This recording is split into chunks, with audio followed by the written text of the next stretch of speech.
Hey, everybody. Hello. Back again. Got a third guest. Bringing in the family again, folks. Yeah. So today we have the second oldest member of the Abbs family right under me. First is always best. This is Josh. Ready? Our Spanish brother from another mother. Yeah. No, but we brought Josh on because I think Josh and I have a number of memories that Jake may not even know about. So it will be really interesting if we cover some of these topics to have Jake learn about some of our family heritage and just get to experience some things that he's never heard. So we're excited about that. Excited to have Josh on. Thanks for joining us. I guess I wanted to start off, Josh, like kind of take us through the childhood. Like, what are some of your favorite childhood memories that you had growing up? I mean, all my childhood memories are from Grandma and Grandpa's house. That's where we spent our whole time at. I mean, mainly because nobody paid attention to us. We get to do whatever we want. Yeah. Um, Man, I was thinking about this today too, and the story came to mind. And I don't think we've told this story very much, but like, so Grandma and Grandpa had the pool place at their house. Grandpa would be there sometimes, or Grandpa would be there all the time on Saturdays. And sometimes he'd have 3 customers, 5 customers, whatever it was. Well, the night before, we found out that it'd be cool to throw canned goods in a fire. Because Grandpa was, I don't know why he had us have a fire. He had us burning some stuff. And Brittany, Isaac, Craig, and I all thought it would be sweet to throw some stuff in the fire and see what happened to it. We were trying all kinds of stuff, and we found a can of beans, and we're like, I wonder what happens to this. So we threw it in the fire. It took a couple minutes because I mean it wasn't that hot, but it was pretty hot, and it exploded. It sounded like a freaking bomb went off, and yeah, and Grandpa. I don't think Grandpa even batted an eye at it. Like, he didn't come out and yell at us or anything. But so we went back in because obviously we thought that was freaking sweet. So we're like, hey Grandpa, like, yeah, do you have any more canned goods that you don't need or what? He's like, well, why? What are you gonna do with them? And we're like, well, do you have any or not? And he's like, oh, I don't know, just look up in the cabinet. So we were rummaging through Grandpa's whole cabinet, dude. I bet we had a dozen cans that we would just go out there and we threw them all in the fire. So you don't know when they're gonna go off, and they just went off a couple minutes apart, just like bombs. Like it sounded like a grenade went off. I remember the next day we were out there dinking around, and it was on Saturday, and Grandpa had customers lined up. He had at least 3 customers up there. Well, we were out poking at them because some of them didn't blow up. Well, while Grandpa had the customers, one of them blew up. And I just remember Grandpa's come running out of the garage. God dang it, guys! I told you not to play in the fire with those anymore. Oh man, he was so upset with us. But yeah, it's all kinds of memories there. Like just all the dinking around we would do. Like we would take dog crap and throw it at like the farmers' equipment out there that they would leave overnight. So I remember one night we took fresh dog crap and we just went over and we had it. I remember this because Craig was behind us and he had a very weak stomach, our cousin. And the whole way to the trucks, he was just gagging. So then we would make it over there and just throw the dog crap at the side of the semis. It's just all kinds of stuff. Like that's where a lot of my childhood was at his house. And when the fire, are you talking about a fire like up in the middle of the field, or Grandpa used to have a burning barrel like right there next to the garage, right? Is that what you're talking about? So he did have that. So he had the burning barrel next to the garage, and then he had the dumpster. Well, we made a fire on the ground next to the dumpster. Oh wow! It was, I mean, it was where mom and dad would park when they would come to work. Oh, okay. They parked their cars. So obviously the next couple of weeks they didn't get to park there because there was cans all over the place. Just yeah, but that's where we had the fire. I don't remember why we even had a fire, but once we found out that those cans blew up, we thought it was freaking awesome, and we were going in to get more. And like, would the stuff from inside the can just blow up all over the place? Like, would you see like corn just flying over, like up against the like garage or anything? Or Well, we weren't that close to the house, but it was also this was at like 10 o'clock at night. This is well, no, dark. I know, but the next morning when he had customers, it wasn't at night. Yeah, so I forgot to say the next morning when he did have the customers, the beans blew up on Craig and I. We had on our shirts, our shorts, yeah. And mom was there to pick Brittany, Isaac, and I up, I believe, to take us home. And I went home like trying to wipe beans off my clothes. Yeah, because we were over there jabbing at them, trying to get them to blow up. I mean, obviously we were stupid. We were only like 9, 10 years old, jabbing at some hot canned beans. But yeah, they blew up. But Hey, no, we never saw the ones the night before because when we would throw them in, it was under like all of our brush or whatever we had in there. So like when it would blow up, all you would see is the flames just go like that. Yeah. That's all we would see. We couldn't see if it was corn coming out or what it was. But like, did you burn yourselves with that stuff blowing up on you? The beans, like, wasn't it no, hot? I don't remember. No, Oh, I just remember Craig and I getting hit with beans and looking at each other and laughing because Grandpa was coming running out of the garage yelling at us. But I don't remember him being hot or getting burnt from them. But I yeah. think But what did mom say mostly when got she out saw of your like shirt like that? I could only assume that mom probably wasn't very happy. Yeah. I mean, it makes you think like, so we had Isaac as a guest on, and he basically told a bunch of stories about grandpa's house and just screwing around, and especially while like customers are there, just driving this field car through at like 50 miles an hour. You see a boom, boom, boom, boom in the middle of the field while customers are there, and then this stuff, and it's like, what are these customers thinking? They see a bunch of 9, 10, 11-year-old kids driving cars, blowing stuff up. It's like, what? Driving tractors around. Oh Yeah. yeah, it's like, what kind of place are you running around here? Yeah, like zero supervision. And Oh we yeah. knew like because Grandpa would always threaten us like, "Hey kids, you better knock it off and stop doing that. I'm gonna tell your parents." And we would just laugh like, "Yeah, right, Grandpa. We're calling you bluff. We're not gonna tell our parents because then we won't be Yeah. able to come back. Yeah. And then he's getting punished just as much as we are." Yeah. So we knew he wouldn't do anything. So we're like, "Yeah, Grandpa's just full of crap." And then 10 minutes later, what do you guys want to eat? Yeah, yep. Yeah. He forgot about what we just did. Yeah. Yeah. Is there any other stories from Grandpa's? Dude, if I actually sat here and talked about, I could talk about grandpas for hours. All kinds of crap we would do out there. I mean, from playing baseball and football and basketball in the backyard. I mean, we would be out there at nighttime sometimes because Grandpa had that big bright light in the middle of the driveway Mhm. by the gas tank, by the pump. I mean, we could see enough, but if it got too dark to where we couldn't play anymore, then it's hide and go seek. Yeah. Hide and go seek for hours. But then Grandpa didn't like us playing in the dark out in the field because he's like, "Oh, did you see that big cat just came walking through our yard?" We're like, Grandpa, you're so full of crap. There was no cat. If anything, it was a deer.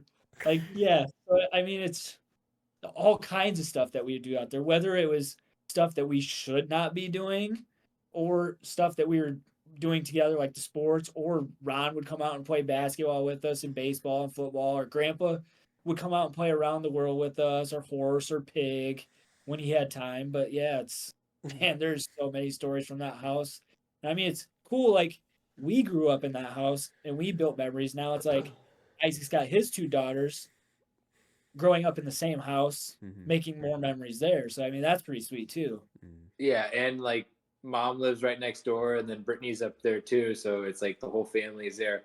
So that's an interesting point. You brought up Grandpa like making up these stories about like cats coming out. Like it, I don't really remember them, but Grandpa always used to be trying to like make up stories and like scare us or to.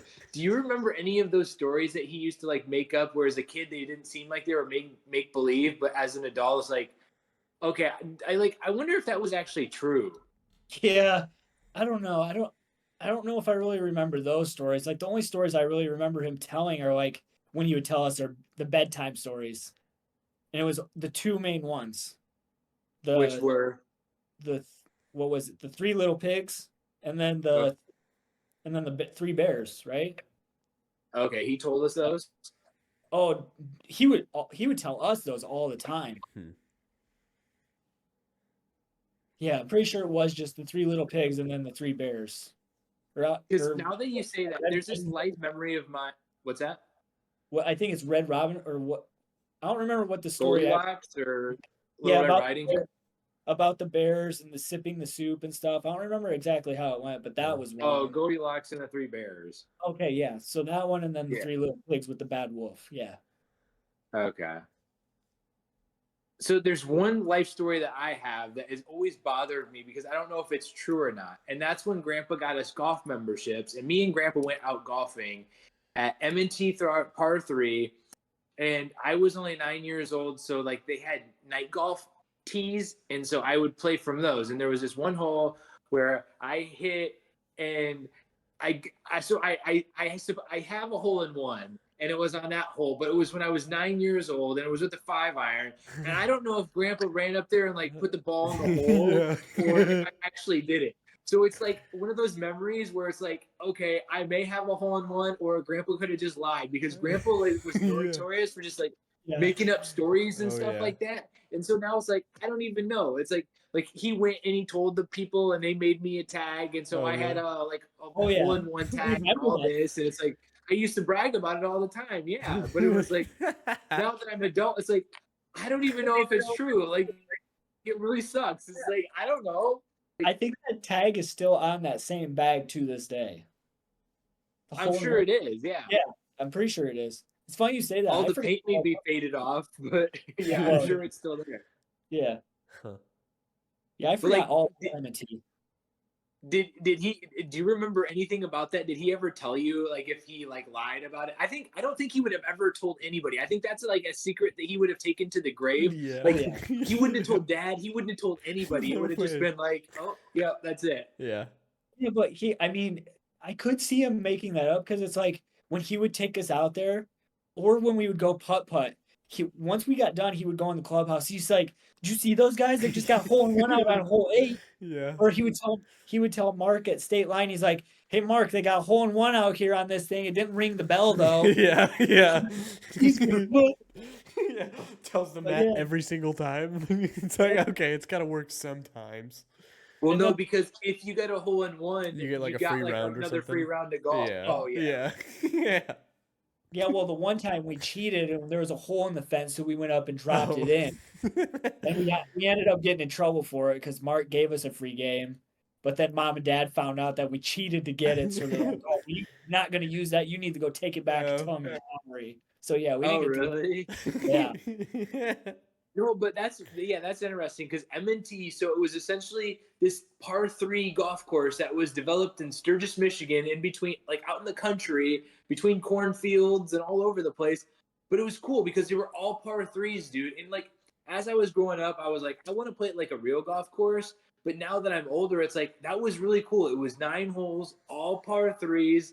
And it was just like a lot of fun. Like now I would like to go like play a place like that because I mean it would get boring, but it would get boring because that was the only place we had, and we would go out there like all day, every day on the summers, play 27 holes every single day. And it's like, all right, like this is really getting boring. Yeah, Grandpa would just take us out there and drop us off and be like, "If they need anything to eat or drink, just put it on my tab. I'll pay for it when I get back to pick them up." It's like, okay, sweet. Like, yeah, and they actually had this like hamburger machine. It was a hamburger press where they would take fresh ground beef and they would put it on there and they would like make fresh hamburgers, dude. They were actually really, really good. And they had like these pickles and onions. Everything was cut up that they would get out for you, and they put it all in front of you, and you get to like choose what you wanted to put on there, and cheese.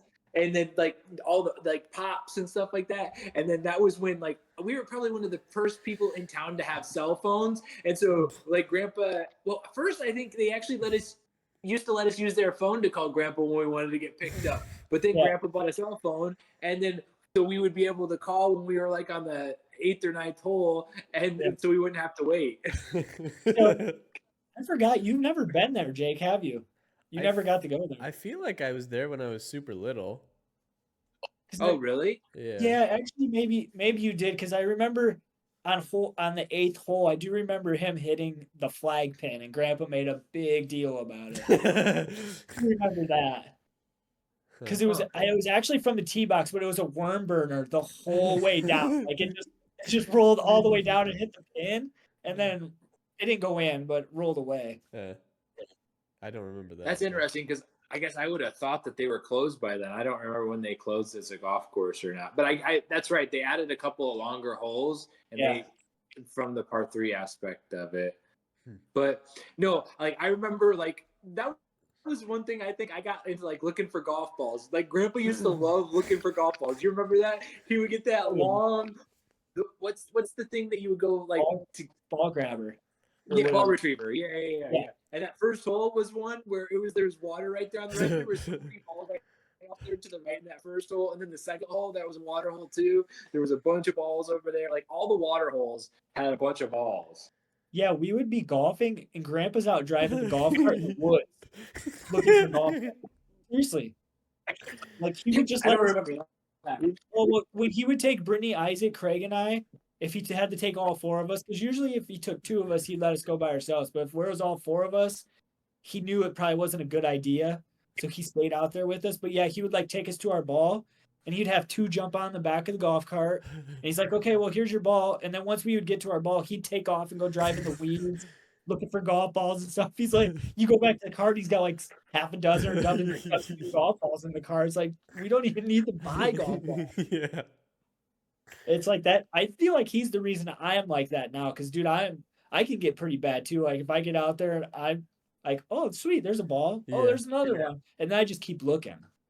Well, it's just a little Easter egg hunt at that point. Because I mean, Yeah. you hit your ball into the woods, and it's like, oh man. And then you find a ball, it's like, well, I don't feel so bad anymore. And then you find a couple more, it's like, all right, score.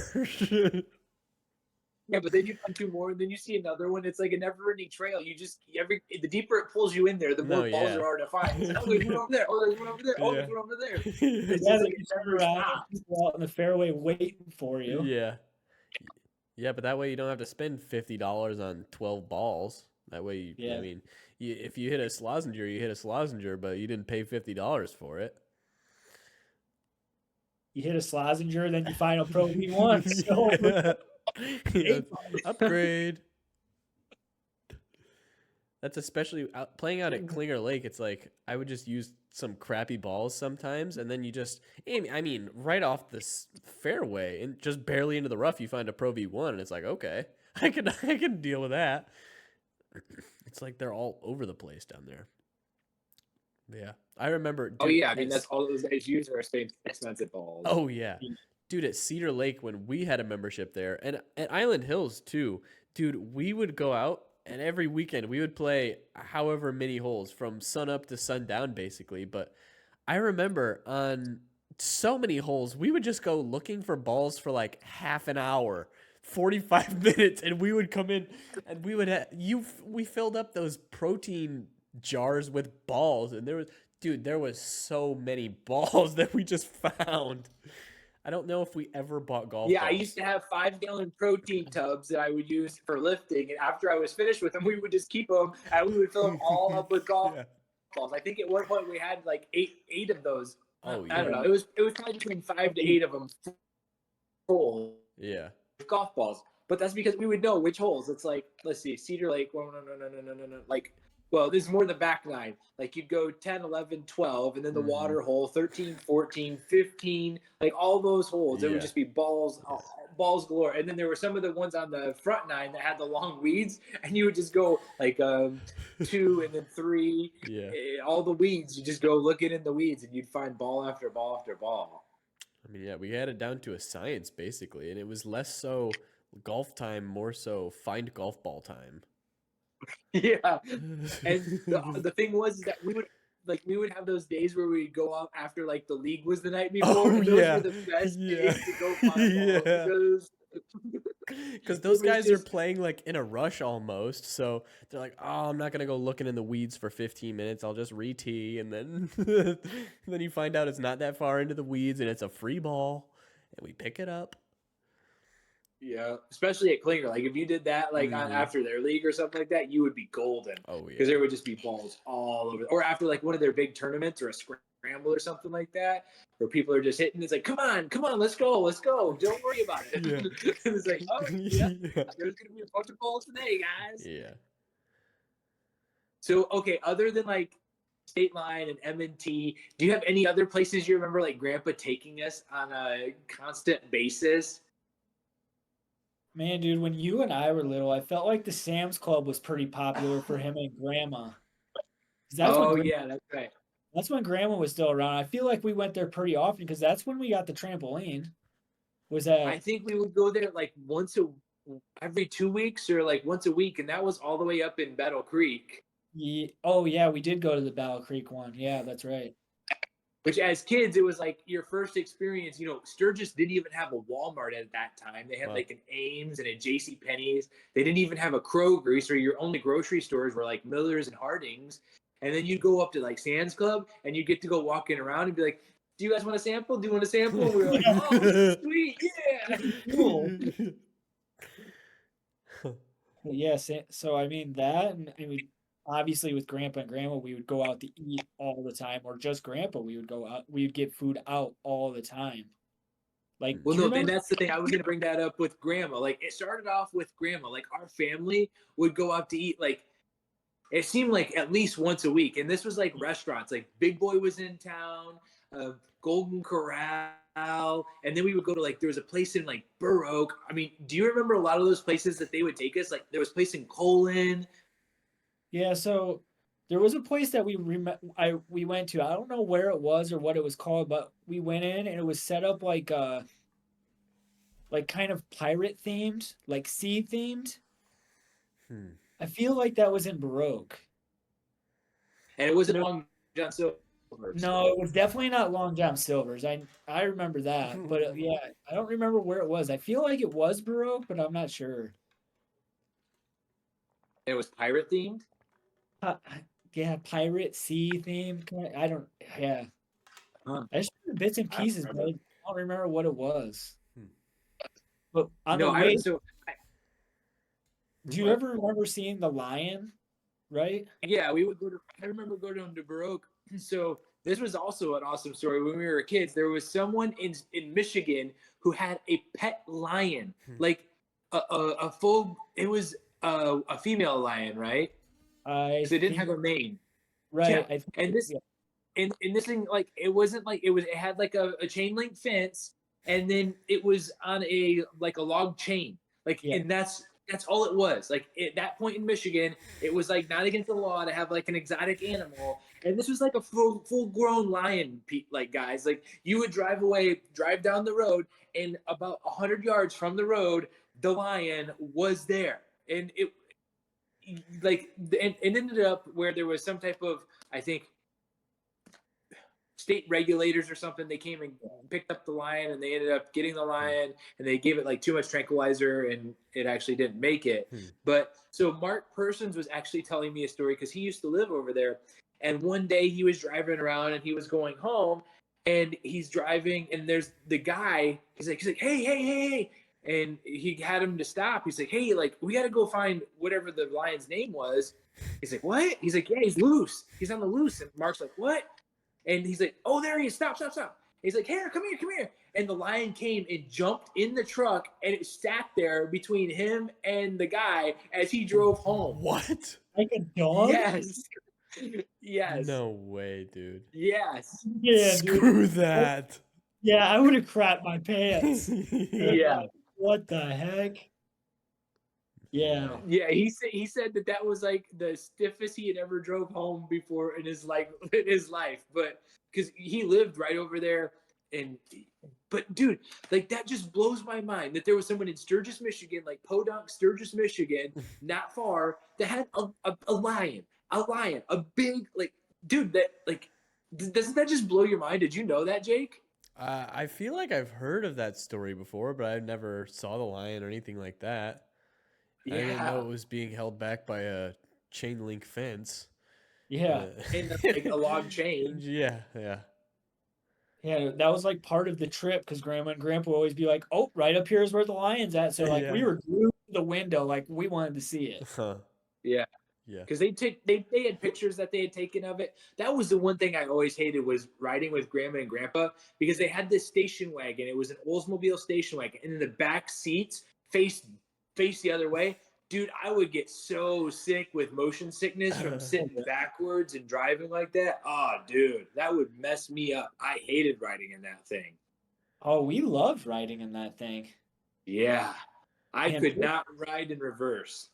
yeah, Brittany and Isaac would always sit all the way in the back where they're facing the cars, and they would just sit back there and throw stuff out Oh the window yeah. all the time.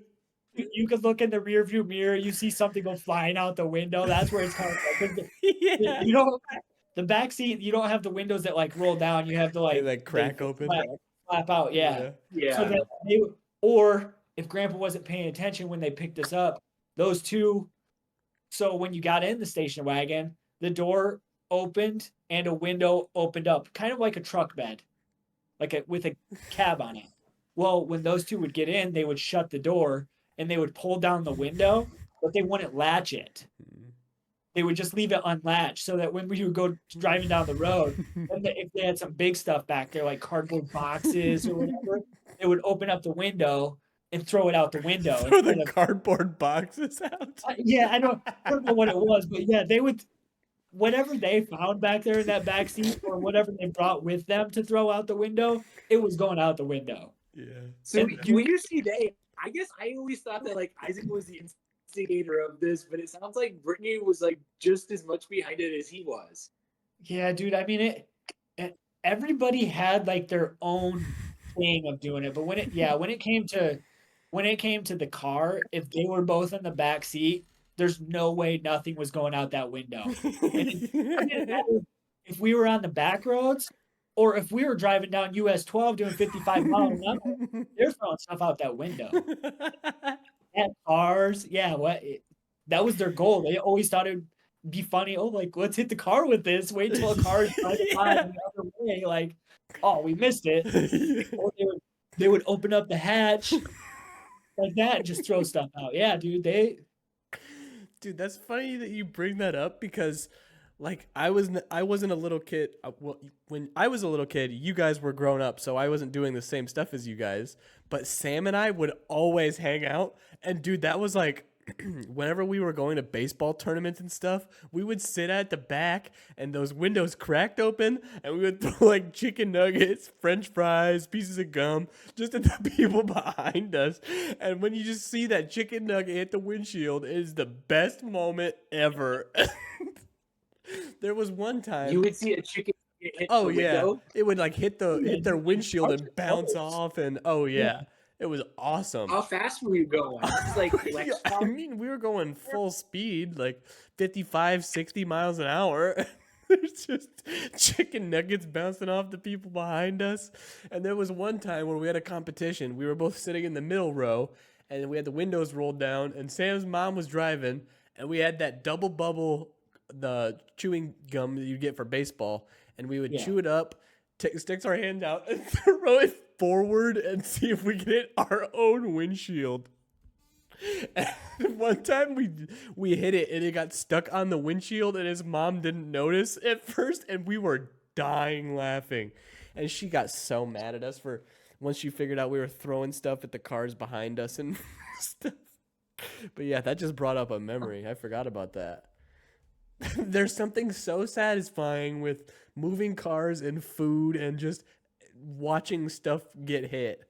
I don't know what it is, but so when I used to work for the high school, me and one of my high school friends, we would have this. Oh man, we made this guy's life so miserable. We worked for the high school for a summer, like moving one of the schools to another school, and essentially just goofing off like nobody's business. But the janitors had to like they were in charge of us. And so there's one janitor that every time he would get ready to go get in the truck, he had a trailer. We would put the trailer brake on. We would put the truck brake on. We would turn the lights on. We would turn the heat on.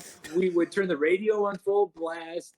We would turn the windshield wipers on. We would turn the blinkers on. And then we would go get in the back of the car. And so every time he'd go turn it on, he had to go like readjust all these things and turn him all the way back off. But we would get in the back, and then we would get fishing line, and we would tie it to usually like a can or like a box, or like we found a doll at one of these schools, and we would like be sitting there, and then the doll would be bouncing, and you'd have like 3 or 4 cars behind us, and then it would be farther past all those cars, like still bouncing up and down behind all these cars. Like I can just imagine being one of those cars and you're just sitting there next to your wife or your whatever, and you just start driving. And it's like, what the heck? And then you just see this doll bouncing on the road. It's like, what was that? And then you see it bouncing next to your car. It's like, what is going on? Yeah. Just thinking about the other people's perspective of all of that stuff. It's pretty funny. Yeah, like I mean, they had to have noticed. I can't believe like people weren't like honking and like coming up to him, and be like, do you realize what they're doing? Like, Yeah. or like especially with you guys, like, I mean, these cars had to notice. Like, they weren't like, what the heck is that? What was that? What was that? Like, where'd that box come from? Like, Yeah. unless they just thought that like it was falling out of the back, like somehow the wind caught it the wrong way and just made it go out of the back of the car or something like that. But it's Yeah, like, but when you see a little 11-year-old kid open up the window and throw it out, there's not much question about it. yeah, And you see would them all think laughing so. at you. Yeah, And but then it that, happened 3 or 4 more times in a row. Yeah. back then nobody really cared about it. Yeah. Like nobody would get upset about that stuff. Now, Right. if you were to do that now, somebody's gonna Oh, be yeah. you on, hey kid, stop doing that. Yeah. Yeah. And then, so speaking of like all those rides, Grandpa used to have a dog, right? Like Pepper, Mm-hmm. Yeah. and that dog would like ride with him everywhere, right? Oh man, yeah. Do you have any stories about that you remember?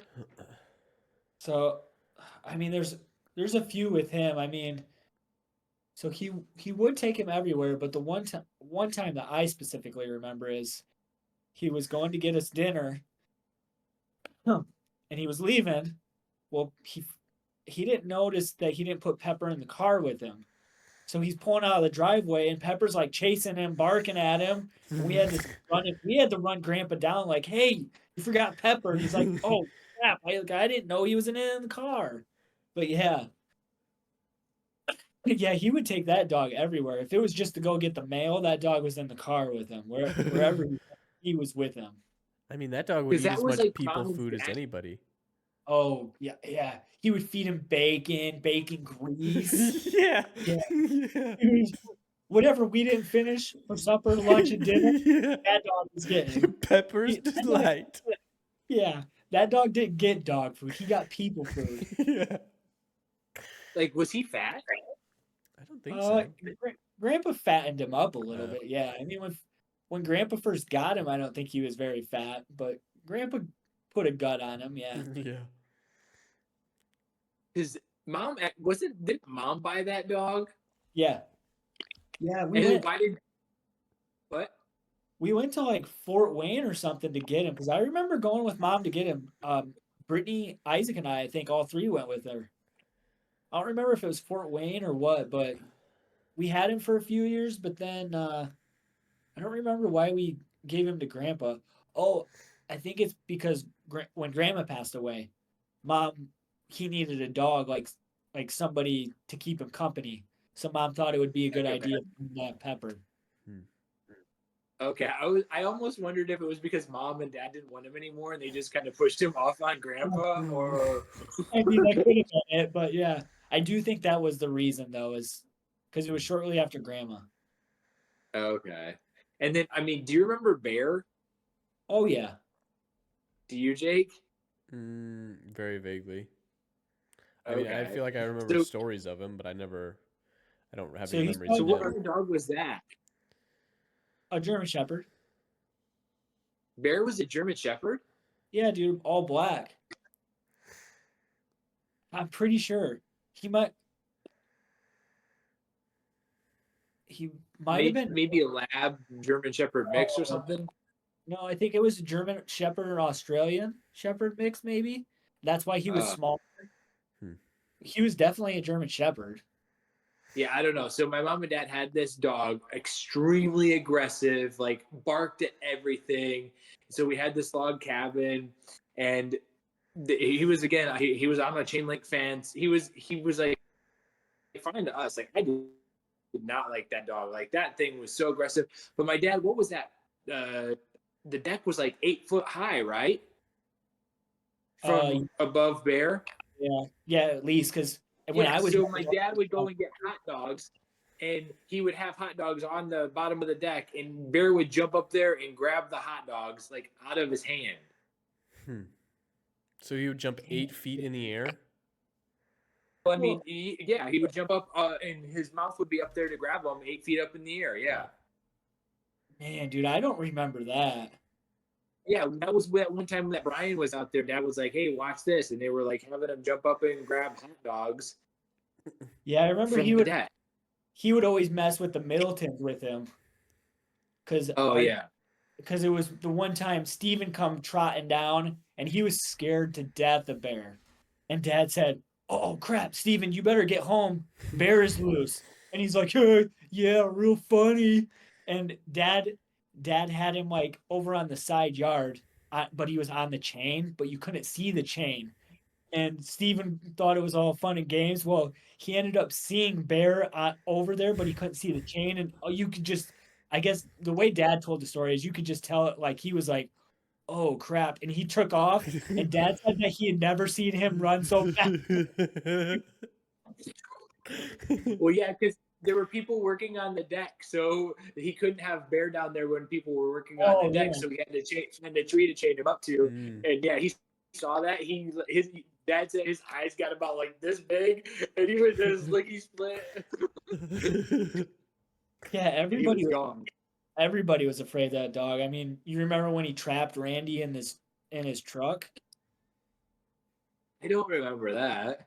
Yeah, Dad would tell that story. Randy Wadsworth, when they were building the deck on the side, not on the back, but he ended up breaking his chain someday and he took off after Randy. Well, Randy, I guess, jumped in his truck, and I kind of remember being at Grandma and Grandpa's when Mom and Dad got the call because Randy called Mom and Dad saying like, "Hey, you guys need to come get your dog because he's got me trapped in my truck and I can't get out."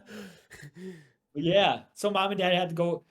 Mom and dad, I think they might have taken us with them, but they had to go home and put Bear back on the chain because he broke the chain. Oh, dude, man, I remember that like it was yesterday. Hmm. I mean, I remember the story, but I guess I didn't remember the details of what had happened. Yeah. Dude, it's amazing how many things, like, as you get older, you just kind of forget those types of little Oh, stories. And so that was going into like our next. So my grandpa was a big part of our lives because the printing place was over there and being over the experience that. But then our grandma Shipsy. So after my mom got married, had me and Josh, they decided to build a log cabin. And so I don't know how many years this took, but in order to save money, we lived with my grandma in Shipshewana, Indiana for I don't know how many years. Like who all lived there, Josh? Do you remember? Was it just me and you or yeah, because after Shipshewana was Coldwater, right? no, Coldwater was before, but I don't think you ever lived at Coldwater, did you? I, I don't remember. I wasn't old enough, and I honestly wasn't old enough to really remember us living at Grandma and Grandpa or Grandma Shipshy's. That's what I kind of feel like it was probably just me because when we were living there is when I broke my arm for the first time, which I was only 3, I believe. So that would have made Brittany not even born yet. Oh, were we living there, or I thought mom and dad just went like on a date with Dave and Linda, and we were just staying the weekend there. Oh no, I thought we were living there, and mom and dad did go on a date, but it was like they had grandma there to babysit us anyways. Maybe not, Okay, but and so yeah, I think that's one of the things like throughout our family that's just been like so special is like how connected we are as a family, and a lot of it had to do like we were always one, the family always worked together, and then two, it's like we always lived within super close proximity to each other. And like this story, while my mom and dad were building the log cabin, we lived with it was actually our great grandma. We lived in her house with her. So like it was my mom, my dad, me, Josh, and then she lived down on the first floor.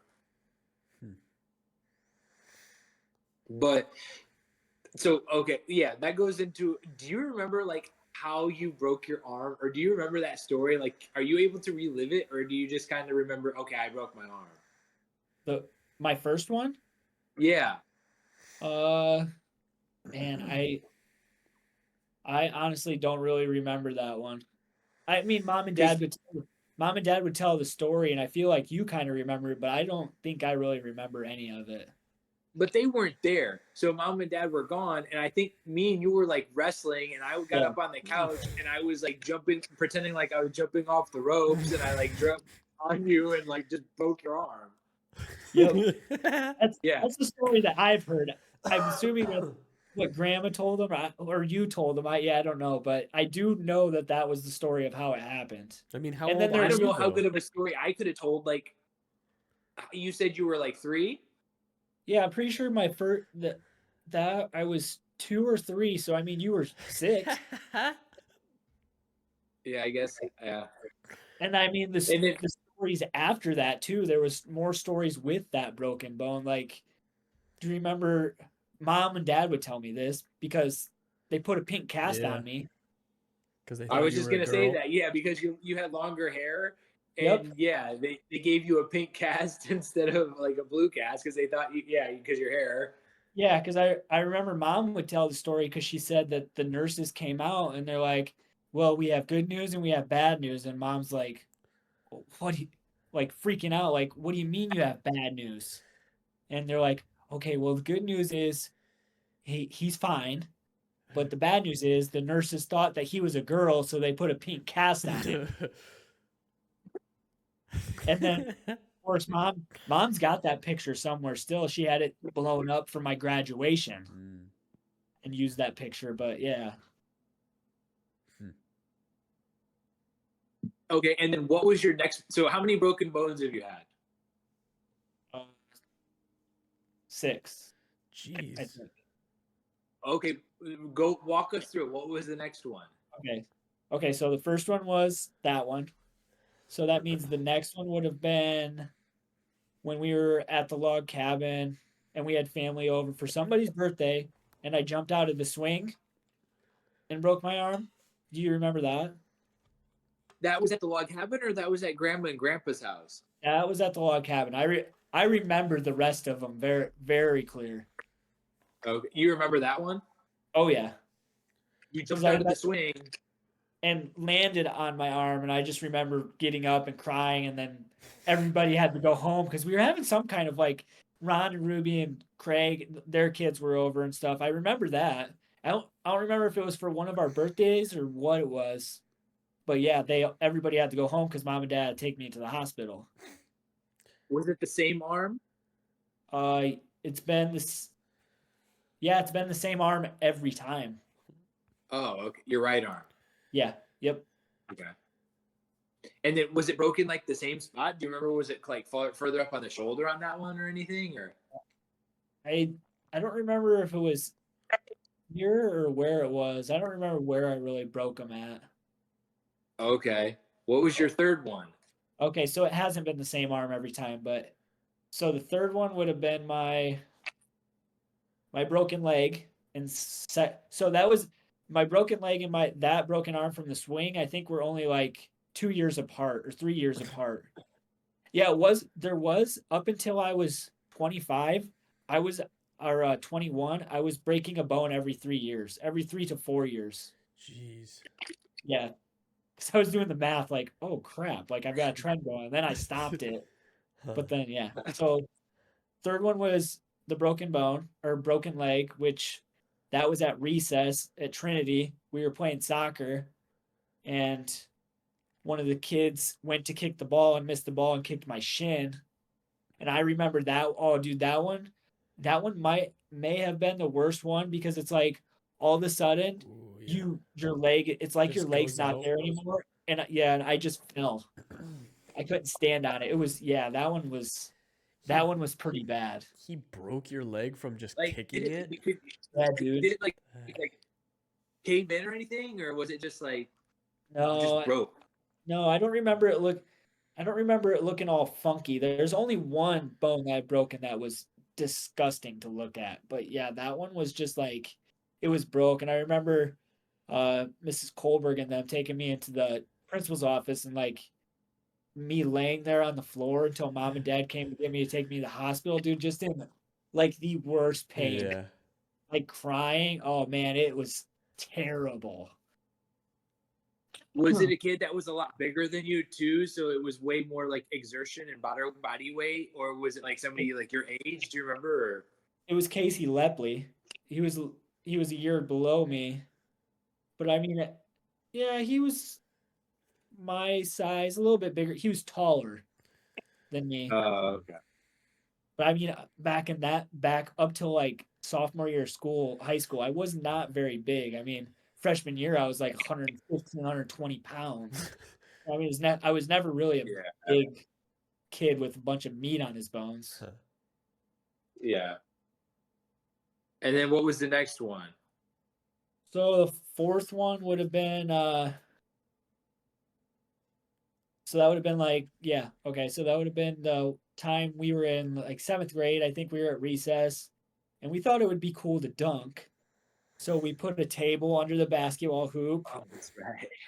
and we jumped off the table to dunk. Well, I grabbed the rim when I did it, but my hand slipped Oh. and fell and landed on my hands. Well, that's when I broke this wrist. And when you would, man, dude, I almost wish that they took a picture of it just because it was so bad to look at because my hand went basically like this. Like this, my wrist was not here. It was up here. Hmm. Like it was, Holy cow. yeah. I just remember walking to our teacher with my hand in my arm like this, and it's like, oh man, it was. And then going to the hospital, and they just went and snapped it back into Ooh. place. And, oh, dude, I remember screaming. That one was terrible. Yeah, Ooh. Did that you was, land on the ground, or like where did you land when you landed on it? yeah, on the ground and in the gym at the time. It was like that tile floor or Yeah. whatever we had in Yeah. there. So yeah, nice hard solid tiles. Mhm. Okay, so right arm, right arm. What leg was it? Your right or your left? Left. Left leg, right Yeah, wrist, and then right. what's five? Five would have been five would have been this arm. That's when I had to have surgery and I had a plate put in when I fell off the horse. Mm. Oh, geez. Yeah. So yeah. Yeah. So what happened with that? You were riding That one, horses. yeah, that one was when Isaac and I went and rode some horses at one of my friends I worked with, and one of the horses like not bucked, but like stood up on its hind two legs, and then I fell off. Well, in the process, people like those big steel rollers, that people flatten their yards with. You know what I'm talking about? Yeah. Kevin and Brittany Mhm. have Yeah. one.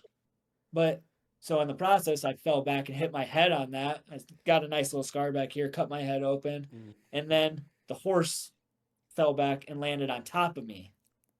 And then that's how I broke Oh. this arm. Oh, yeah. This arm was all swollen and broken. It broke my humerus and tore my this tendon or whatever. It's AC, I think is what it's called up here.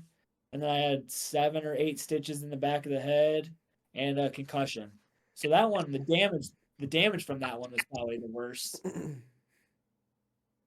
And like, weren't you like scared of riding horses anyways? Like going into that? I was, I no, I wouldn't say I was scared. I was kind of looking forward to it, kind of not looking forward to it. It was one of those things I wasn't very sure about. Mm. Because I Which, thought that you had somehow been on like the nicest horse that they had, or something like that, and it got spooked or something. Or like, do you remember what happened? so no, it's actually backwards. So it's the horse that I was on doesn't like males. Hmm. The one that Isaac was on was their like not pony, but it was like their more calm horse. But yeah, Sure. after that, I have not been on a horse. I will not go on a horse. Mm-mm. No way. Like I've been around them, but I won't ride one. Yeah, I don't ever really want to have a desire to ride a horse either. Yeah. I would rather ride a motorcycle or anything that I have control over versus See, another being that like. And then, okay, so what was your last broken bone? So the last one would be from the dirt bike.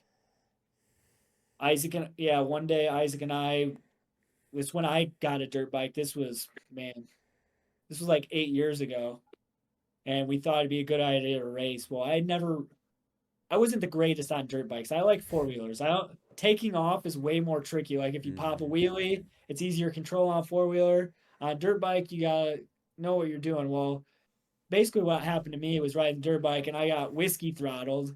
So it just took off on me. And then the bike kind of landed on top of me. I burnt like my leg from the exhaust. The wheel spun and hit my like shin. And then I ended up from that one breaking my right thumb. So it wasn't really my hand, but I had to have a cast all the way up to my elbow. Don't I remember right? You hurt some ribs too. Did you like break ribs or anything like that on any of those? I thought that Yeah, was with with the the horse. Yeah. Yeah. Oh, okay, that's what I thought. Yeah. Okay. Yeah, I forgot about And then that. and then didn't you like you laid down your motorcycle once too, right? Didn't you like mess yourself up pretty good with the I motorcycle? thought that was his friend. No, that was a friend. That was Josue. That was not me. Okay. Yeah, And so what's interesting? What's that?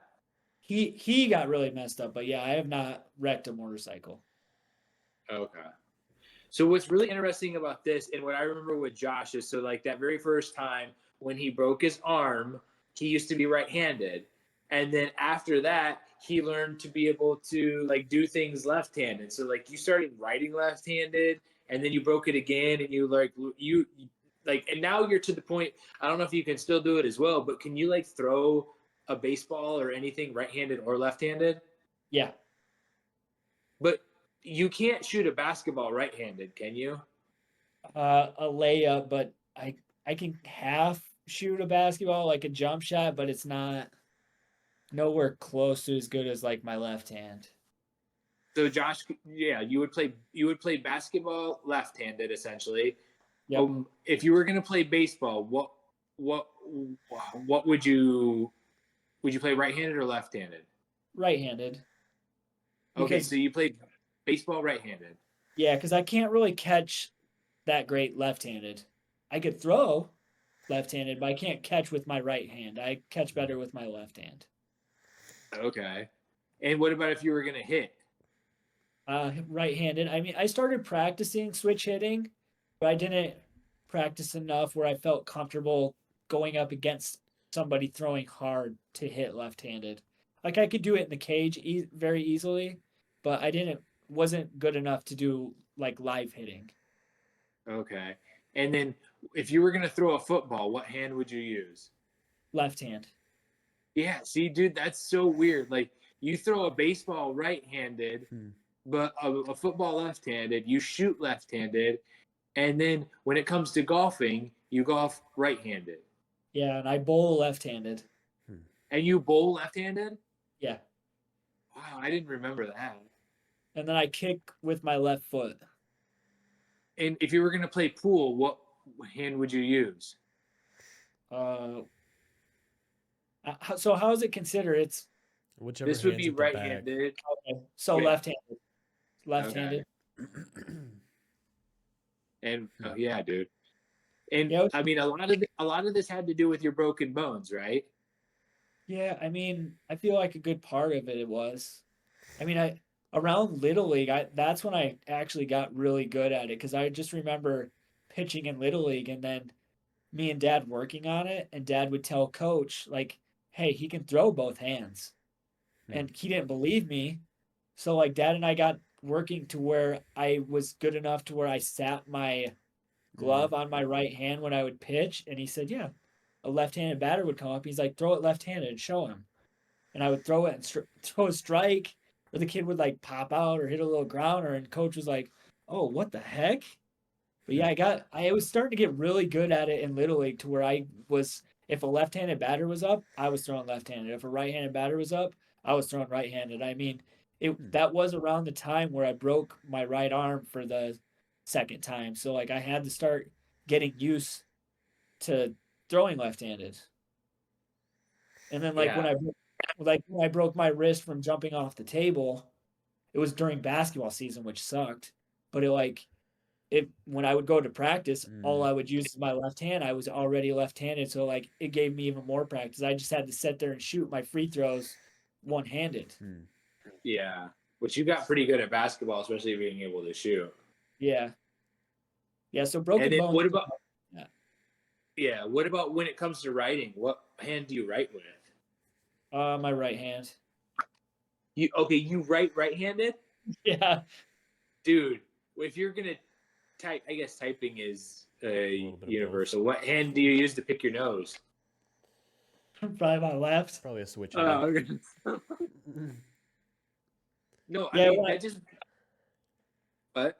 when I broke my thumb, so that was when I was working in an office. Like, so I had to write every day. Well, it's my right hand, and like writing with a cast on is not an easy task.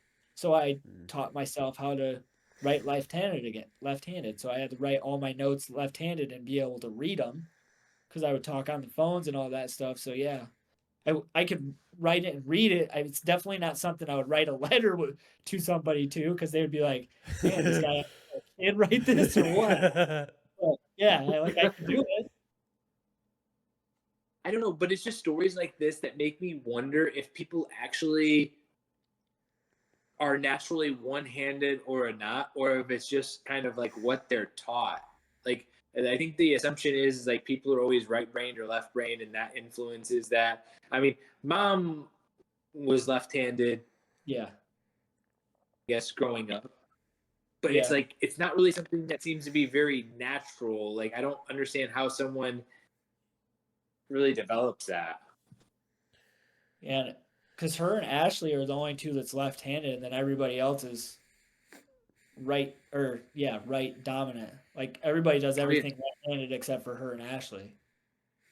Actually, I don't know if I had really thought about Ashley being left-handed. Yeah, she is. I don't know about All like right, so but yeah. okay, so when you were a kid, you always used to wear hats. Do you remember like where that came from? I don't know. I I just liked them. I mean, when I was a little kid, I was obsessed with the Chicago Bulls. Like, so I always had that hat. Like, I loved Michael Jordan and the Bulls. So like I felt like that's the reason like I always had to have that hat on. That's because, but nobody else in the family really ever wore hats. Like nobody. Jake, Well, Jake, Josh, when you were 2 and 3 years old, there was no Jake. He means like oh, to influence you to wearing okay. hats. I thought you meant like growing. I thought you meant like none of the other kids did it. Like just No, me. like any of like our influences. So like mom, dad, Ron, grandpa. Like I can't really think of anybody that we were ever even around that wore hats. Yeah, I don't know. Yeah, I can't even picture dad in a hat. There's a couple pictures out there with dad in a hat. Huh. Probably Yeah, like when he a was like baseball golfing game or or something. coaching baseball. I see. Yeah. Yep. Yeah. Huh. And so, okay, going into the hats with the Chicago Bulls, like, how did you become such a Chicago Bulls fan? Because like nobody else in the family liked the Chicago Bulls either, really. Yeah, I mean, I guess I was really the only one that paid attention to basketball like that. Like, cause I don't know, Michael Jordan was just like he was big back then. Like Yeah. the movie with what's the Space Jam came out, so it's like Yeah. I'm a little kid watching basketball. Of course, I'm gonna like Michael Jordan, and Yeah. then it's like, okay, well, if I like Michael Jordan, that means I like the Bulls. So Right. yeah, I don't know. Well, plus we were very fortunate. So I don't think a lot of like oftentimes when you grow up in a town like where we did, being so close to Chicago, we had the Chicago stations, and so WGN, the Bulls, you could watch every single Bulls game and every single Cubs game. Where I would have to assume down here in like Miami, Florida, and really anywhere else, like New York or any city, it was closest to whatever that major basketball team was. And so like channel 46 was the Pistons, but then we were like in Sturgis, so we were right between Chicago and Detroit. So we got both of those stations, and you could watch every like Bulls game essentially. And I don't know how many people got to see Michael Jordan as much as those people like growing up in the Midwest like that on TV. I mean, you would think like in today's day and age, if Michael Jordan was playing, every single game would be broadcasted just like every LeBron James is all over the world. But Yeah. this is like in the '90s where like ESPN wasn't like generating all these games. It was, I think, just based on that network and whatever network, of away game he was playing. I don't think it was as broadcasted as much. Yeah, I remember watching a lot of Cubs games. Like if we didn't have anything to do or if it was raining outside, it's like, oh, there's baseball on TV because we can watch the Cubs. It seemed like that was on every day. But something else that's interesting is that we had TNT, which is like Turner, and the Braves games were always on too. So it was like Cubs, Braves, and Tigers. Yeah, I I forgot guess about White Sox even too. Yeah. Not as much White Sox as there was Cubs. It was like you could always watch a Cubs game. Or Yeah. I feel like all the Braves games were on at night and the Cubs games were on during the day. So like you got to watch both That's of actually them. interesting. It did seem like that. Yeah, I forgot about that. And then, all right, so I guess let's go into a little bit of as we got older. So there's this story of like when Isaac was supposed to have went and got his driver's license, and you and him were going, and he told you he got it, and so you let him drive your car, and you like fell asleep, and then what happened? Tell us this story. Okay, so this was so he was 16. This is back, man. So if he was 16, I was 19, 18, something like that. But I got home from work and I needed to go to Kendallville because that was the nearest place because I had a motorcycle back then. So I might have been a little older, but I had my motorcycle. I needed to go to Kendallville to get oil or sprocket or whatever for it. But I was like, man, I don't really feel like driving because I was tired. Well, Isaac and Mom just got home and from getting his license, and I said, okay, well, do you want to go to Kendallville with me? And he was like, yeah, can I drive? And I was like, oh yeah, I guess. I mean, I didn't ask like, hey, you got your license? I just Yeah. assumed like him and Mom just got home, like he's got his license, so I don't have anything to worry about. So we were driving down 9. We were about to like Wolcottville. And I was kind of like laying back in my seat, like falling asleep. But like I felt like we were kind of going fast, like over the speed limit fast. And I remember looking over, and I think we were probably doing like 65, maybe 70. And I look up, and we're passing a sheriff. And I'm like, oh crap. Like the Well, sheriff was also driving?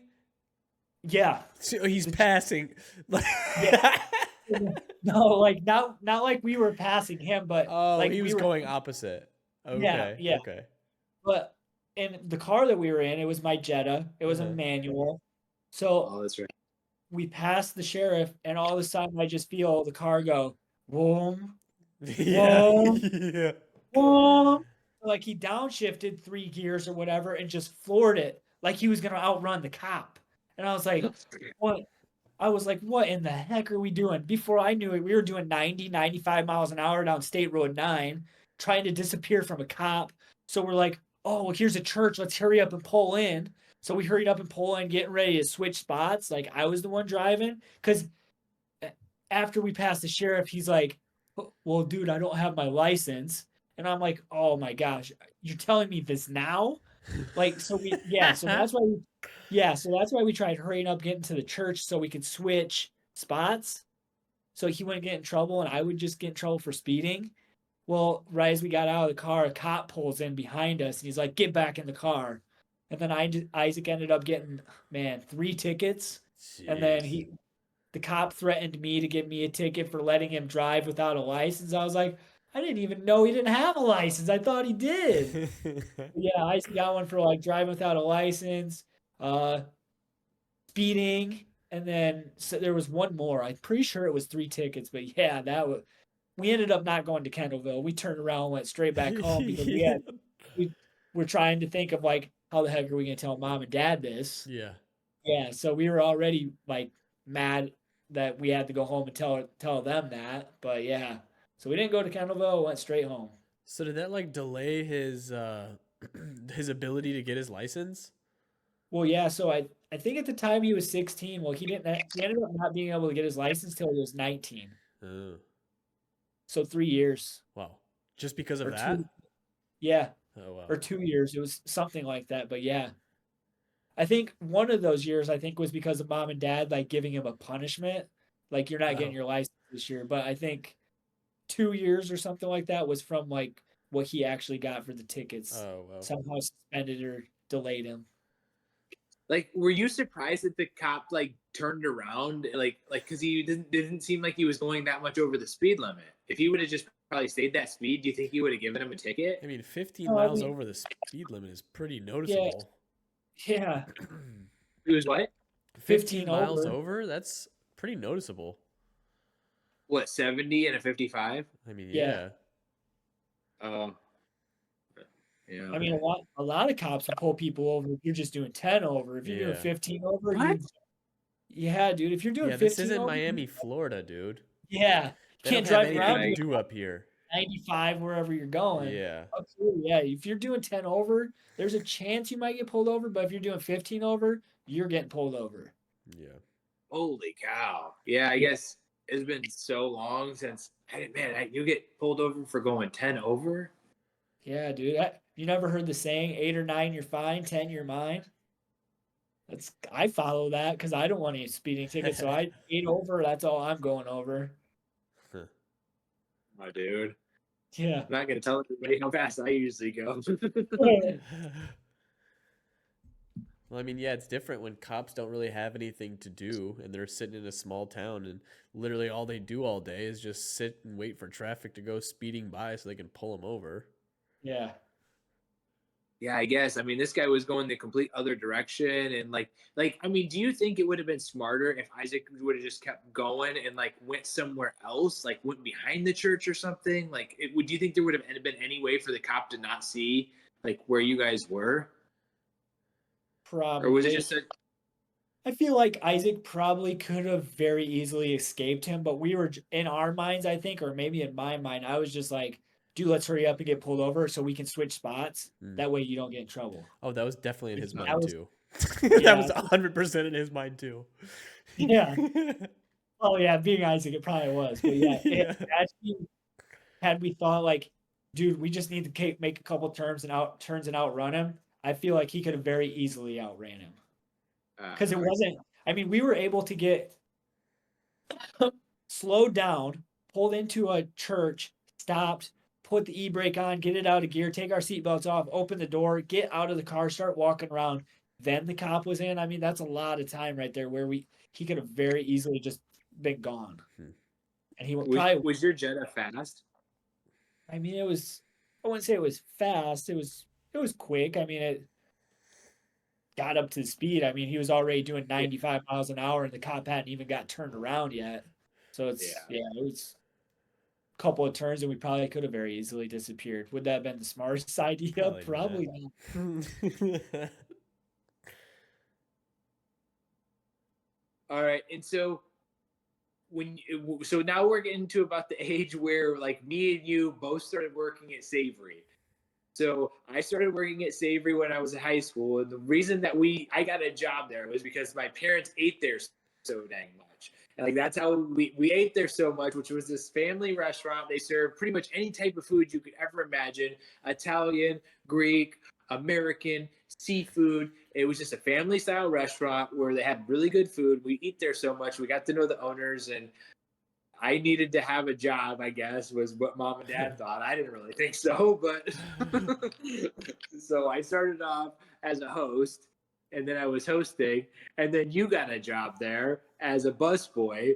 Yeah. And so you have any stories, dude? I remember on Sundays, Josh and this other busboy, Josh would get so pissed off at him because he would say he was lazy, and Josh had to do one side that was bigger than the other side. They were wrapping silverware, and him and Josh would just go at it like Thule, right? Yeah, I mean, there was a few that I would work with that were pretty bad there. It's like, oh man, dude, yeah. Have you ever really gotten along with any of your coworkers though? Yeah, I guess I usually don't. I mean, dude, like now it's like coworkers that I work with, a lot of people are younger than me now, like with the stuff that I do. So it's like some of these people were kids, they weren't raised like how we were. Like mom and dad raised us to like you work hard for your money. Like now it's like a lot of people are entitled. So it's like I see it one way and they see it the other. So like I feel like that's a big part of why I don't get along with a lot of coworkers. Yeah, but dude, okay, you said that mom and dad were really big proponents of us working hard. Isaac worked at Savory too. Yeah. And what Isaac did at Savory was not considered hard work. Yeah. Yeah. He was pretty freaking lazy at Savory. Yeah, I and mean, you would never really get in arguments with him or anything like that. no, I wouldn't get any arguments with him because I know it would turn into just a shit show with him because he would get very pissed at me if I would be like, dude, come on, let's go. Because he would say, well, I'm busy or something like that. Yeah. He would get very I mean, yeah, we would goof off at that place a lot, but I knew when it was a good time to goof off, but I also knew when was a good time that I needed to be working. He thought the whole time he was there, I'm getting paid to goof off. Mm. Like that's all he would do. But yeah, I knew better than to try and tell him what to do there because I just knew it was gonna make him mad and I didn't want to deal with it. So I was like, yeah, dude, whatever. So you just pretty much let him do whatever. Yeah, I mean, I didn't feel like arguing with him. I mean, if I argued with him there and made him mad, I gotta You have go to go home with the home. dude. Yeah. Yeah, he's my brother. I live with him. Like I gotta listen to him at home. So like I wasn't about to do that. Yeah. Yeah, but I didn't have any issues doing that. Wait, yeah, yeah, Me and him would always butt heads. I would Oh always yeah. get pissed off at Isaac. I would always say he would be always be sitting over there talking to a waitress. I'd be like, dude, Isaac, I have people out here waiting. All these booths are dirty. He'd be like, and then he'd like he'd hurry always up get and all act pissed like off. Yeah. he would Pretend hurry up he's and act hurrying like up. his bed working. Yeah, Well, yeah, I remember you two would always just get mad at each other. I remember you guys fighting, and then Isaac ran away or whatever till mom and dad came home, and you locked him out or something like that. that was Yeah, Marabou. That yeah. was our cabin though. Oh, I remember that too. Oh, Yeah, yeah. I don't even one of remember them. what it was about. I think one of them hit each other or something, and they Yes. got super pissed, and then Isaac ran away. Maybe Isaac hit Chad, and Chad was gonna punch him, and Isaac ran away or something. Yeah, Isaac went running down the road. Yeah. Yeah, I do. I remember that. Yeah. Or that time where it was winter at Marabou and Chad it was There you like in his underwear and he had to go run and go. touch the light pole or something and we locked him out and he's just out there in his Yeah, tidy whities in the snow. yeah, but then he knew the garage code, so Oh he just yeah. came into the But then we garage. locked the garage door too. Oh, yeah, that's right. Who, Isaac or who? I don't know, That was all of you. us. Yeah, you were the one running. You ran out in your underwear. Oh, it was me. Yeah. Because you wanted us to dare you, or you were trying to dare us, and then Yeah. it ended up backfiring. We're like, how about you do it? Mhm. And then you ended up doing it, so we're like, hey, let's lock him out. Yeah, you just had to run straight out down to the driveway, and there's a light pole right on the other side of the road, and you had to touch that, but you were in your tidy whities, and you couldn't wear anything else, and then you ran back to the door and tried to open it, and it was locked, and so you had the smart idea of going to the garage door, putting in the code, but we locked that door that leads inside too, so you're still stuck outside. Man, I remember Isaac being on the phone, being like, "Dad, Dad, you gotta come, you gotta come home, you gotta come home." Like he just, Yeah. you gotta take care of Chad. You gotta take care of him. bringing up that story though, like, because you were trying to get one of us to do, you were always trying to get one of us to do it. Oh yeah. Like, you always had something to try and get us with. But do you remember selling stuff to like Isaac and I when we were little for stupid money? Like you sold him the stereo that you had for like $100 that mom and dad got you for Christmas, or you sold me a pair of broken sunglasses, Oakley sunglasses for $100. And we were young. We thought it was so freaking sweet. It's It's like, always opportunity cost. If you have some, if you have something that somebody else wants, you can create more value in it. And so that's what I did. I looked at the opportunity cost. If it was something that you guys thought was cool, and I figured I could mark it up a little bit, like it was essentially, made it more valuable.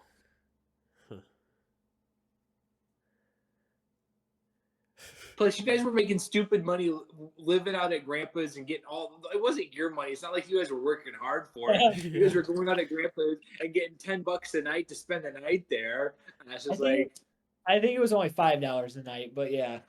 But we stayed there every night during the summer. We were getting paid $35 an hour just to sleep at the house. Yeah. Or $35 a week to sleep at the house. Yeah. Yeah. Plus all of Which the was pretty good money. amenities. Yeah. With what? I said plus all of the amenities and free food. Yeah, free food, drinks. Yeah. Cans to throw in a fire pit and blow stuff up. Fireworks. Grandpa almost always had fireworks or whatever type of stuff you could imagine. Yeah. Yeah, he always had fireworks. Dude, at Maribie, we would do like just some stupid stuff just because we were bored. It's like you remember dad's scooters, and we would time each other. We would, because our house was a big circle, and we would just time each other and do laps around the house. And then ball tag, and oh man, quarterback club. Oh yeah, quarterback club. Isn't that what? Yeah, so ball tag was essentially we would have this soft foam ball, and one person would be it, and they would be chasing other people down. As soon as you got hit by it, you were it, and then the chase started all over. You go hide. We'd have two dogs usually barking and chasing because like the dogs were getting after it, and then we would throw stuff and it would break stuff. My mom had all of these like collectible dolls up on the walls. And it was a house. It was a normal like house, like not super fancy or anything like that, but there was nice stuff, and we would throw a ball like it was like nothing. And I mean, we were all athletes, so this ball was getting thrown, you just hear 30, 40 miles an hour. Go by your face. And then the dogs would go chase the ball, and sometimes Bandit would get the ball, and he'd steal have it and wouldn't give it back. Whoever was it would have to go try to get the ball back, and then they would have to try to go throw it at whoever was still playing or whatever. Or when Isaac got a slingshot, you remember that, Jake? And with putting a hole in the drywall. Yeah, with the eraser, because those pink erasers that we would have at school. Like these, they look like that. Yeah. So Isaac thought one night it'd be a good idea, like to see how hard he could shoot. Maybe you weren't there for this, but how hard he could shoot one of those erasers.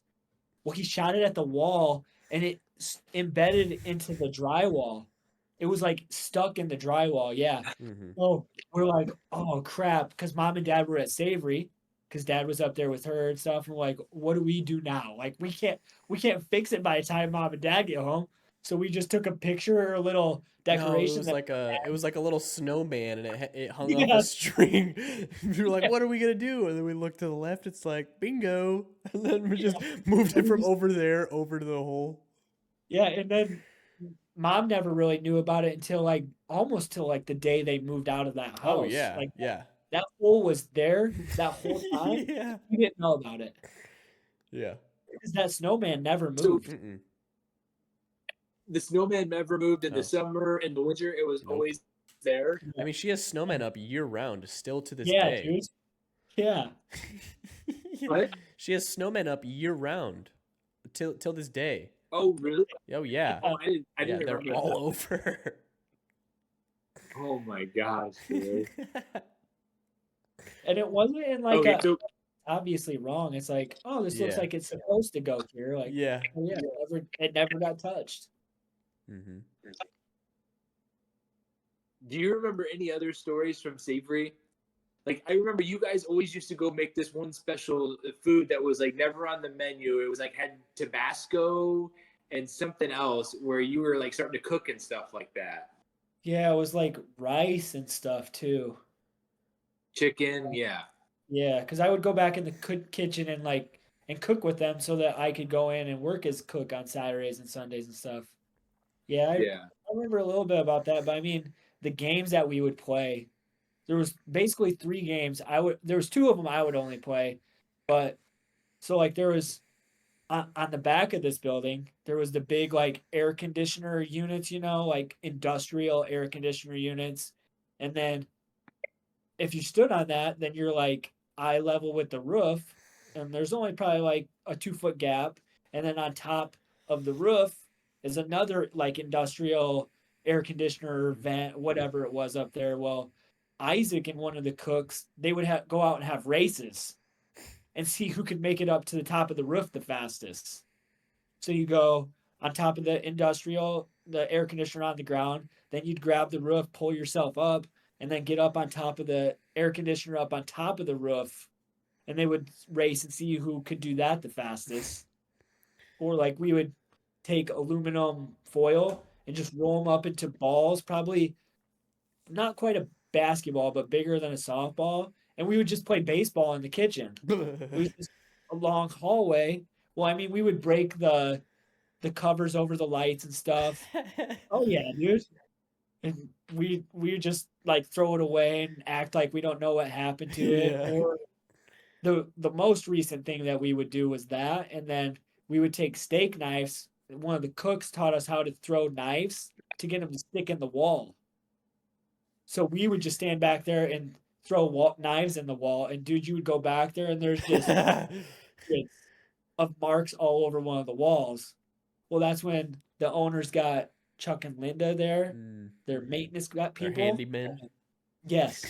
So he came in and he saw that, and he got like this, I don't know, it's like that textured fiberglass stuff, kind of like hard, Yeah. and he put it over that to make it look nicer. Well, we took it as like, A oh, well, dartboard. that's a challenge. Like we can still throw knives for that. Yeah. So it went from steak knives to like the big butchering knife that we were throwing. Yeah, dude. So yeah, you walk back there and Isaac and one of the other cooks and I would just be throwing these big butchering knives into the wall, and you would come back and there would be 3 knives, 4 knives stuck in the wall, and just marks everywhere. It's like, and he would come back and get all pissed off because his fiberglass fixture was broken or has old. That would be so bad for the knives Oh, too. yeah. That's gonna dull the knives so bad. And the fact that they're using those knives to cut people's food, there's just wall particles all over it. They got Well, I'm washed. sure that they cleaned them. Oh yeah, Yeah. but I'm sure. But Well, how well are they cleaning we them? probably did just pull it back out and be like, Yeah, Yeah. yeah. By the sounds of it, it doesn't look like they were super great cleaners or anything back there. yeah, not really. Was this when Jimmy owned it, or did you guys just like play all the games when the new owners came? Oh yeah, dude. I wouldn't do that stuff when Jimmy owned it. Oh, really? Yeah, when Jimmy owned it, I was on pretty good behavior. Like I didn't want to get in trouble by Jimmy. But when the other two bought it from him, we're like, man, screw this. These guys suck. Yeah. That's when we basically just started. Okay. That's when we just started destroying it. Like, man, I remember Isaac and one of the cooks. They would take like the bulbs out of the ceiling, and just for fun, because they thought it was cool of like the sound it made, they would go bust them on the trash cans. What? Brand new light bulb. They would take it out of the fixture, or there was a stack back in the storage room that they would just go back there and grab and be like, "Hey, come on, let's go!" And they'd take 2 or 3 out there and just bust them. Huh.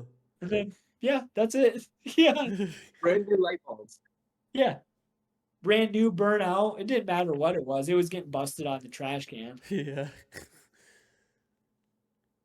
It's interesting because like Jimmy was actually like a pretty respectful person. Like he treated everybody, it seemed like, with dignity and stuff. So it's like when you have a boss that you respect and who respects you and who's a person that seems to care about you, it really changes your work ethic at a place. Like when those new guys, they didn't really seem to care about anybody. They were not very personable. They were super rude.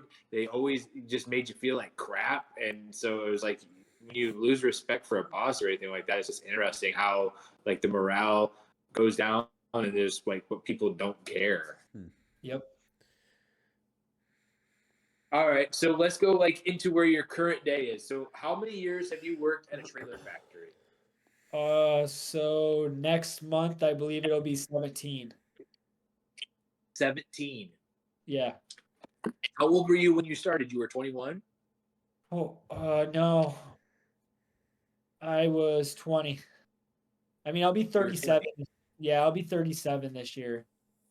But Okay. I started in March before I turned 20. Okay. So yeah. And like how old do you like it? Like what's kept you in the industry this long? I mean, the hours. Mm. I've always loved the hours. I mean, back when I first started, the money back then it was good, but then obviously the longer you get into it in the economy, like the money is really good too for like the hours you work. It's like, okay, yeah, I'm out of bed and I'm on the road by 3:30, no later than 3:30. And then you got to drive 45 minutes to work, so get there 4:30. Start at 5. So there's days you I mean like last year was a slow year for like RVs. And like late days last year was like 11 o'clock, Hmm. 10:30. So you're talking like I'm home making decent money, good money, I guess I would say. But I'm home at like 11:30, no later than noon.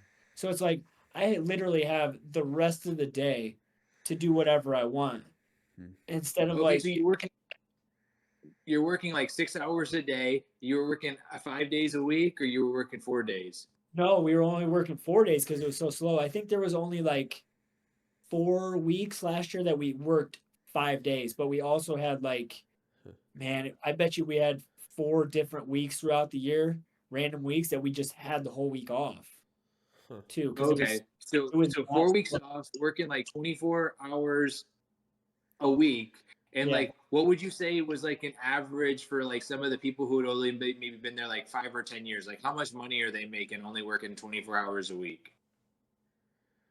Oh, you're probably making like $1,200 a week for 20 Okay, hours. take home or after before Gross. taxes? Gross. So Okay, before taxes, yeah. So take home okay, depending on what you had, taxes and 401k, health insurance, you probably bring home like $800. I mean, obviously there's weeks that are probably more than that. It's like you could gross $1,400. You're bringing home almost $1,000 for working 20 hours. It's like, who Hmm. wouldn't? yeah. So you're making right probably like between 60 and $65,000 a year, working 24 hours a week. You also had 4 weeks off. You get two weeks off for Christmas and New Year's. You get the Fourth of July off. 1 week for Thanksgiving. Okay, yeah. But when you are working, you're busting your ass. Yeah, it's not just sitting at on a desk typing on a computer or just walking around like on a chill. It's like you go into work and you bust your ass until your first break is like 8 o'clock or whatever. So it's like 3 hours straight. It's like you don't. I mean, nowadays it's kind of different because these younger people they go in there and goof off a lot more. But like when I first started in it, you go in there and you bust your ass and get out, and you make basically the way it used to be. It's not like the same more. Is the faster you get out, the more money you make. Now it's kind That's of, not how it is anymore. well, it's not really, no. Oh, because it's like hourly more so, or what? No, I mean, they've just changed, they've made changes to where it's like, so you have to stay with the average hours of your group. So, like, let's say in my building, they've got like 60 or 70 people. We've got 60 or 70 people, and we're a group of 8. So like if all 8 of us are going in there and busting our butts and getting out at 9, 10 o'clock, but all of these other guys are staying in there and just dicking around until 11 or noon.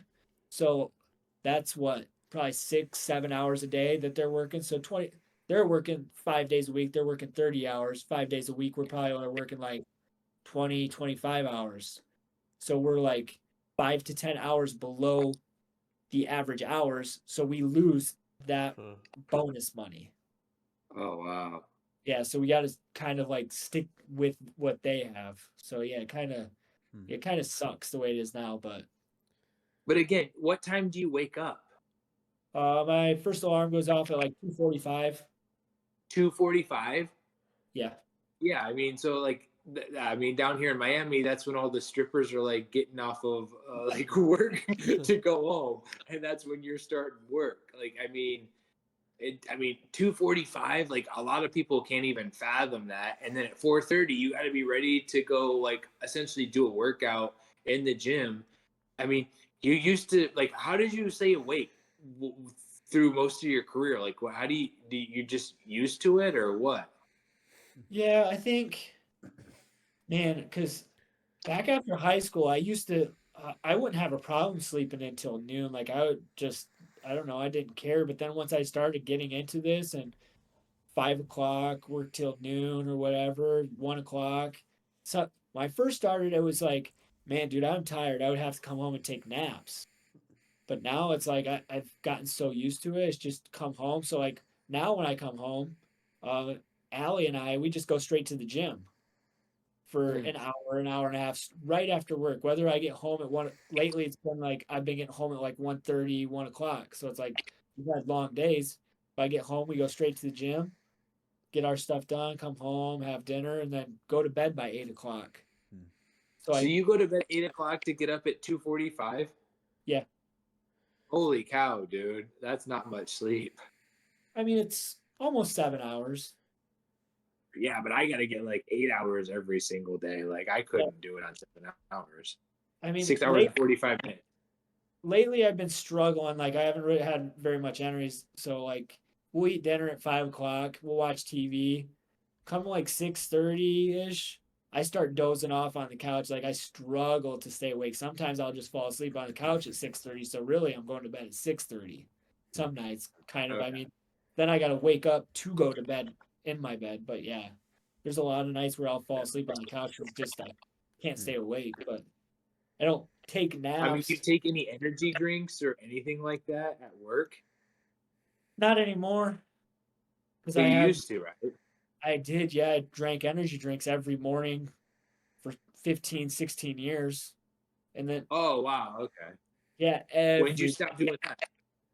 when did I stop?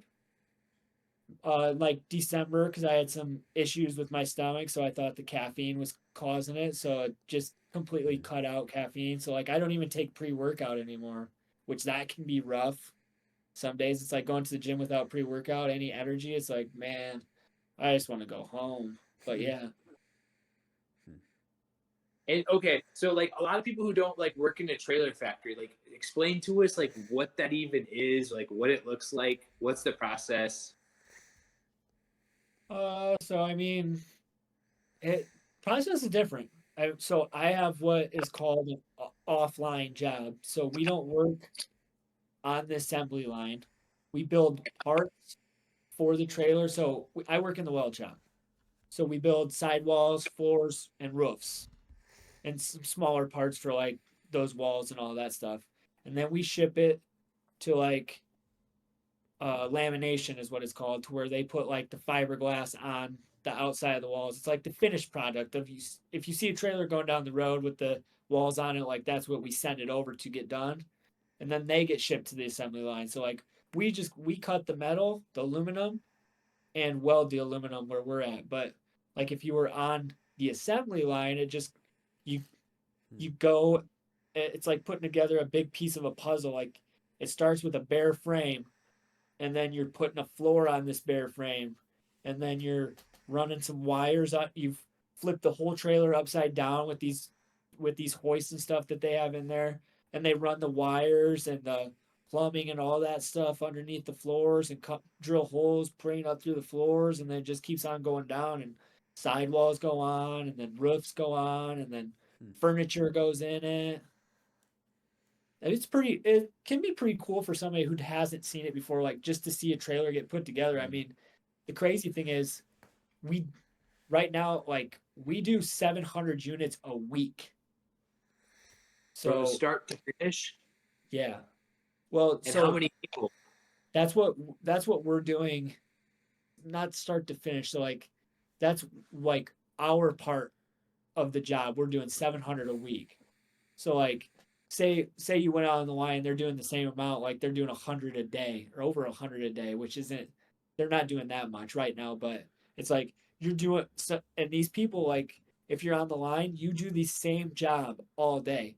So it's like if your job is putting on a sidewall, you're putting on this sidewall, and now you got to turn around and do it 99 more Yeah. times. You just got one. It's the same thing over and over. But like we're doing 700 or 600, over 600, and we have 60 people in our shop. Okay.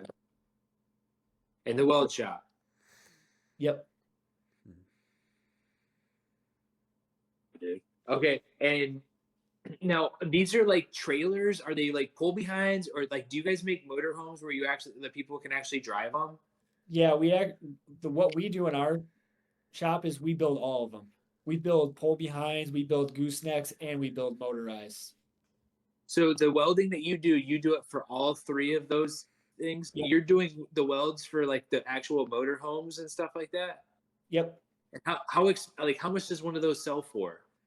Man, so one of our, I remember going to a show years ago and looking at one of our like nicer motorhomes, and it was discounted. It was it wasn't their top of the line one, but it was discounted to like $235,000. And that was like Okay. it was supposed this wasn't a very big one. This wasn't big class A like 40, 50 footers, however big they are. I mean, it was a smaller one, but it was not, they knocked like $70,000 off. So it's supposed to be like a $300,000 one, but I've also seen some that are of ours that are $700,000. Sheesh. Holy cow.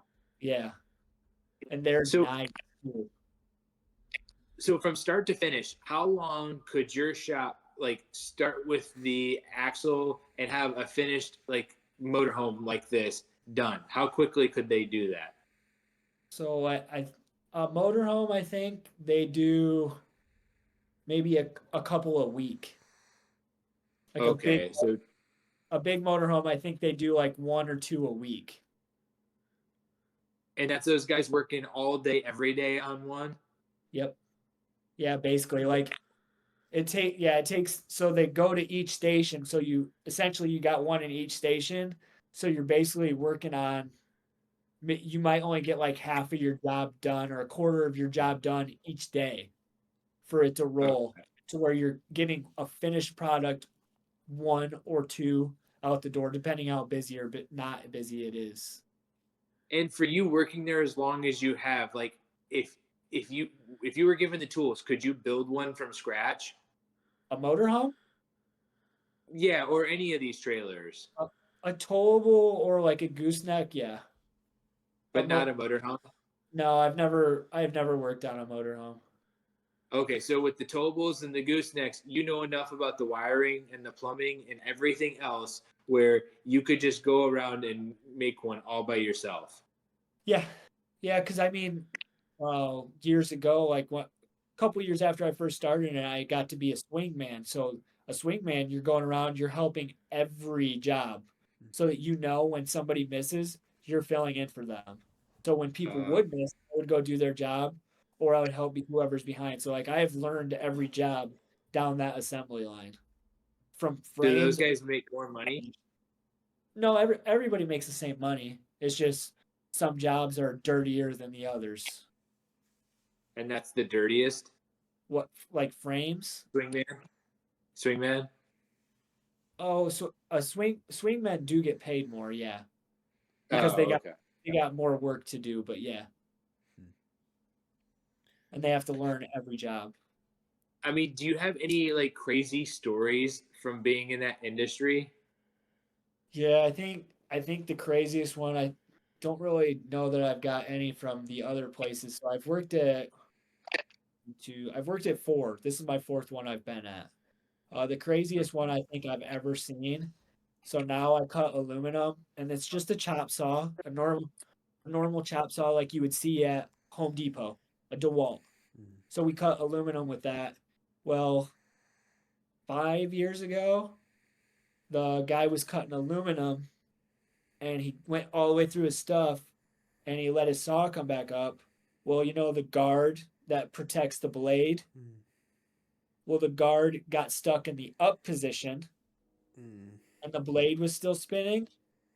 And he put his arm in to grab his metal and it cut from here to here. And dude, it was the grossest thing I have ever seen. It's like, you watch those horror movies and it's all gory and guts. Yeah. That's exactly what it was. I could see the inside of his arm, Mm. his tendons, his bones. It was Did- all, yeah, it was pretty bad. I mean, I've got a picture like on my phone of the aftermath, like when they got it all stapled up and his hand was just like huge Mm. from it. Holy cow, dude! Did you Yeah. like throw up or anything, or like No, it actually didn't bother me. I mean, what like did you see it like happen? Were you like right there? So the way it was, so like my saw was here, and then probably 15, 20 feet like to my left was his saw, and he was facing this wall and I was facing this wall. So like he was out of my peripherals. Did I see it happen? No, but I just remember hearing him yell for our boss, and I turn over and he's walking at me with his arm like this, and blood is just going dripping on the floor, and I'm just at first I'm like, whoa, like that's messed up. That's pretty cool, but it's pretty messed up. But yeah, when he walked by, it's just like it was in the movies. It's just you saw the whole inside of his arm because it was wide open. Hmm. But I didn't really see it happen, but yeah. Like something like that, he could have died by losing so much blood, right? Like how did you guys like make it so that he like what was the first process? Like what did they do? I'm sure you probably had to put Well, like a tourniquet when he on it walked or over to something. our bosses, I think they got him and sat him down. And he was white because you could tell he had lost a lot of blood, but he was just pure, like white as a ghost. But they took it like a A tourniquet and just wrapped it around his arm to make sure that he would stop the bleeding until the EMTs got there, and then the EMTs took him away, and he ended up having to have like a surgery, like emergency surgery or whatever. The worst part about that though, like, so we have cleaning girls at our buildings that like they come and clean the bathrooms before or after we get there. I don't know. Sometimes it's like as we're there, like they're in cleaning the bathrooms, cleaning the offices. So after this happened, those girls are the one to get the call to come clean this up. And they were coming in and they saw the saw dude. They were peeling pieces of skin off the blade. Yeah. It was gross. They're over there in gloves. They're basically like in hazmat suits. Just blood all over the floor, and just peeling. Well, that's what I was wondering. I was wondering if the first thing that you saw was like blood coming over and like hitting you or something like that. Oh no. It wasn't, it's not like it was squirting out. It's just like it was pulling up and then just like running down his arm. Yeah. Oh no! I'm talking about like from that was on the saw that the saw like was spinning out. No, I didn't see any of that. But yeah, when we went over to check it out, like after he walked by, because we're like, well, let's see what kind of show this is. And there was, yeah, dude, like there was one piece of skin on there that was, I bet it was like a 6-8 inch piece of skin just stuck to the blade. There's another piece like little piece laying on. Yeah, it's like, man, dude, I'm glad I'm not cleaning up that. Yeah. It was bad. Well, I mean, glad that wasn't your saw. Yeah. Or your arm. Yeah, I mean, you also gotta you also gotta pay attention when you're doing that stuff. Like, if your guard gets stopped up in up position, obviously you don't go reaching in under the blade when the blade is still freaking spinning. Kind of gotta use your head too, but yeah. So, like, you have other stories like that? Like man, anybody getting arrested or like doing stupid stuff or anything like that? getting arrested? Yeah, I don't know. Like, I mean, in the trailer factor industry, it seems like a lot of people are like doing drugs to like get through work and stuff like that, aren't they? Oh yeah. I mean, so back when I worked at a different one, so this happened twice. Like we walked out and I was one of the we were I was a group of like three of us. We walked outside to like get some of our parts from outside because we had to keep doors or whatever outside. We walk out and we saw a bag, little bag of Coke just sitting on the ground. Yeah. Hmm. So like the drug dogs actually got called there a couple of times to like search cars. Hmm. And then there was one time I walked in the bathroom of the back of one of the trailers, which was the bathroom of the trailer, and somebody was snorting a line just on the counter. Chopped.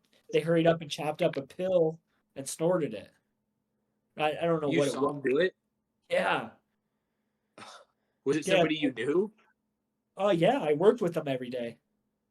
Holy cow, dude. It's stuff like that. That's something that you would like.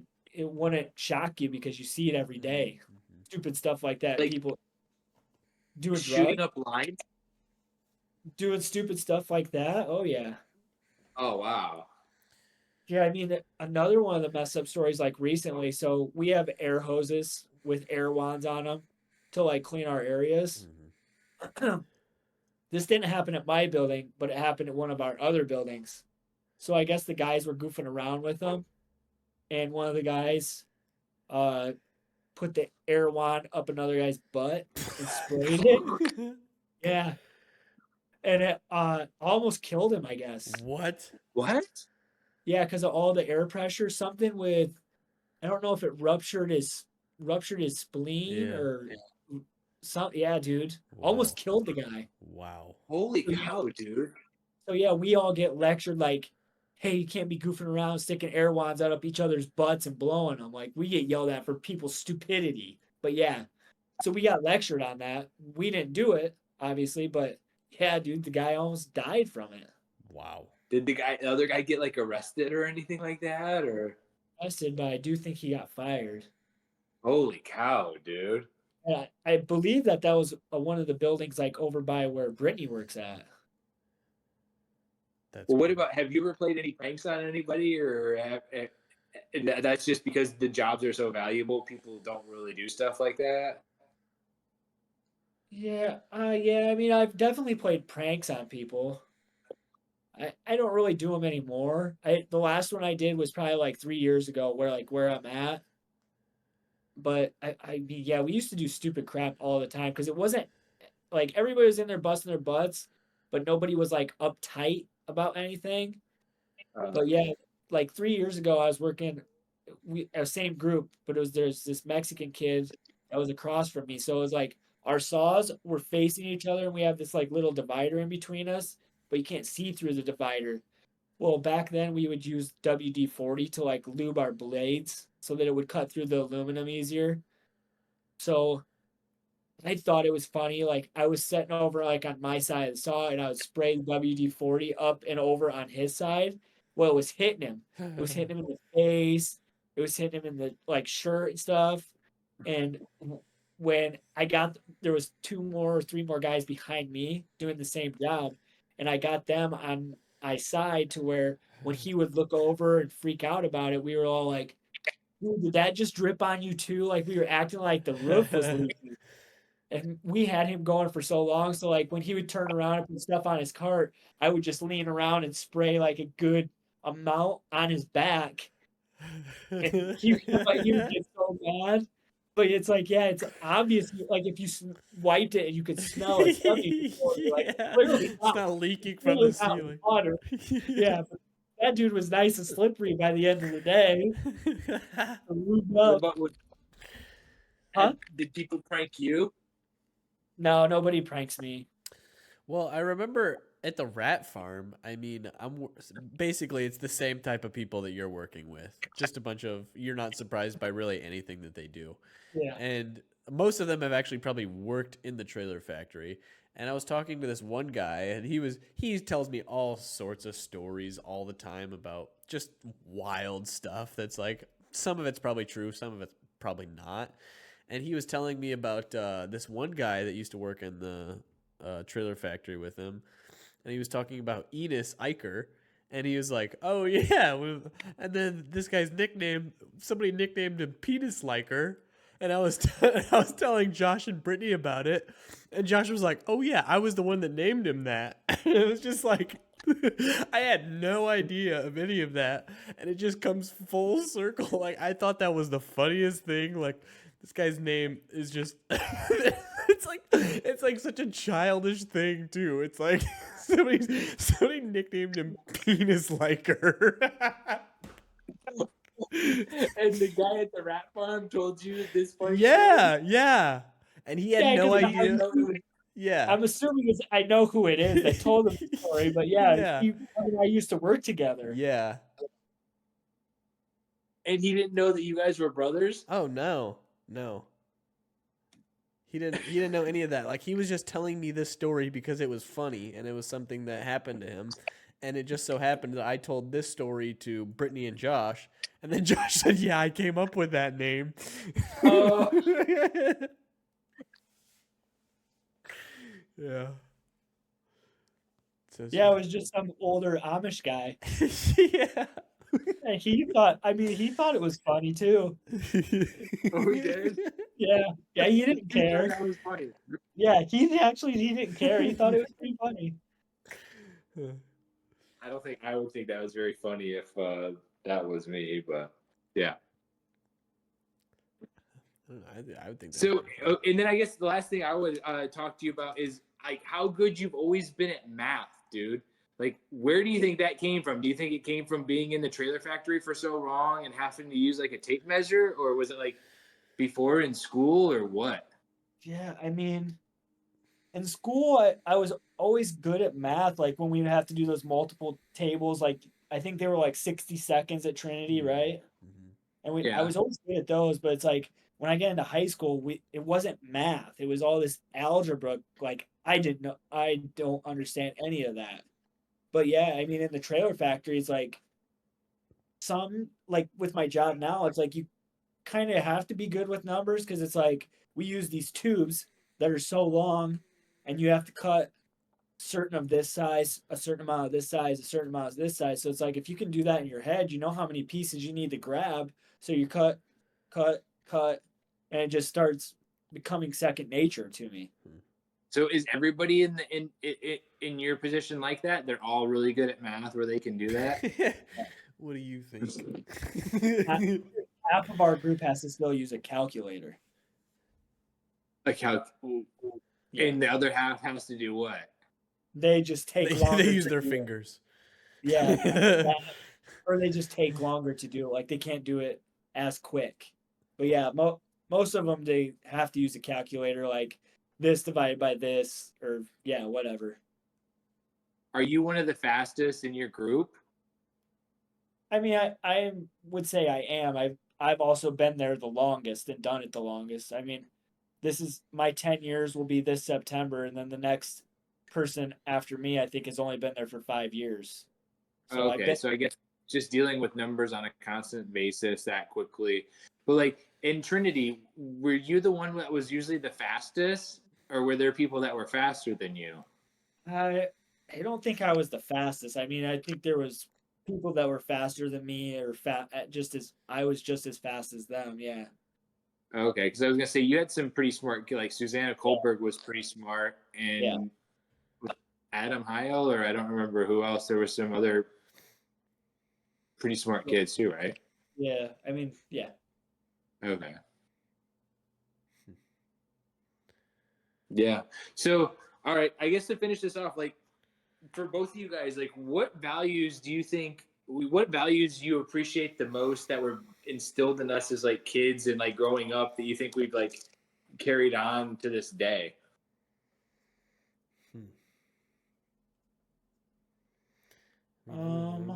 It's hard. It's hard to pick just one. It's not like. No, I'm just saying some. So I know for me, like just, and I think that this episode was a really good, like show of that is my appreciation for things, like in having nice things and keeping nice things. I think like Grandpa didn't grow up with very much. Like we had a really good childhood, but like always just like taking care of stuff and like making it last. Like And even in today's days, like with shoes and with whatever it is, it's like I have it until like I can't use it anymore. But I'm also very particular about what I buy. I don't just buy stuff that I might like or I might not like. So it's stuff that's like stayed with me for years. Like all my golf clubs, like those are the ones I still want to use, and I've had those for like 15 years because it's like I worked hard to get them and I appreciate them and I take care of them. And that's something I think, mom and dad always did with like cars, with the house. And in today's day and age, it seems like there's just this idea that everything is disposable, where it's like you buy something and you just get a new one, and you buy something and you just get a new one. And like, so I bought a Jeep last year, and it's had some issues. And like, I don't know. My thought is like, well, hey, I should just like get rid of this and get something else. But then I started realizing it's like, you know what, like this Jeep is something I really, really like. So why don't I just keep fixing it? And I think oftentimes, whether it's like relationships or I guess mainly relationships, is that sometimes we don't take the time to like fix things and to work on things and to try to like make them what we want them to be, and we just like toss them off and we get something new, or we toss them off and we get something new, whether it's a job or maybe yeah, a car or whatever. And so I don't know. I think that's something I realized that was like really important to me as a kid. Like mom and dad really, and grandpa, it seemed like it was instilled in us to really like take care of your stuff and like just don't toss it when you can try to figure out how to fix it. Yeah, Yeah. yeah, feel like that is one that's a very big one. I mean, that's why I am the way with my cars. It's like during the summertime, like I wash them once a week because Yeah. that's what I learned from mom and dad. Like if you take care of your stuff's gonna last longer. I mean, it's not gonna cost you as much either. So yeah. Hmm. Was there anything else you could think of? Um, Not off the top of my head. I mean, I'm sure there are, but I can't think of anything now. I mean, just I don't think it's necessarily something that was taught to us. It's just the ability to not take things too seriously. And I don't know, I feel like lately it's just like stuff happens and it's like it's going to happen regardless, but it's at the end of the day, life is going to continue and there is no reason to get so upset and worked up and everything about something that you're not even going to think about next week, let alone next year or for the rest of your life. It's like just have fun and joke around and whatever, because it's like using comedy and just comedic timing for everything is just, I don't know, it's a way of coping, I guess, but it's also a way of just lightening the mood and realizing that, I don't know, it doesn't have to be. You see these people and they get so worked up about the smallest little things, and it's just like, yeah, but it carries out into the rest of your life and it makes the rest of your life miserable. And I don't know, you just can't let everything get to you. Sometimes you just have to realize everything's going to be okay and just joke around and goof off.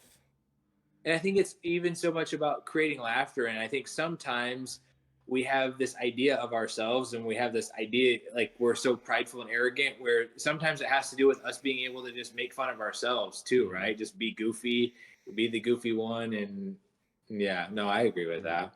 Yeah, Yeah. like, I mean, for example, today I was kind of telling you guys earlier about I cut myself with a knife pretty deeply earlier at work, and I had to go to urgent care. And while we were in the waiting room, I mean, we had to wait in the waiting room 2.5 hours or something. And it's not like it was super busy or anything, but it's just like, I don't know. One of the patients or one of the nurses came out or something, and they said Donald, and like the very first thing that came to my head was just making like a quack sound, just being like quack, and it just I don't know. I just that's the very first thing that came to my head, just like quacking, and everybody looking at me. I mean, I didn't do it obviously, but I just told my wife about it, and it was just I don't know. It's just stupid stuff like that, and just making it funny. It's like, yeah, my fingers all chopped up and bloody, but it's like at the end of the day, it doesn't really matter. So your finger was all chopped up and bloody, and that wasn't an emergency situation where they I could get mean, you right in. wait 2 hours. Yeah, I mean, it was wrapped up, and it wasn't. I mean, if it wasn't wrapped up, it would be actively bleeding. But since there was Yeah. pressure on it and it was wrapped up, it wasn't crazy or anything. But yeah,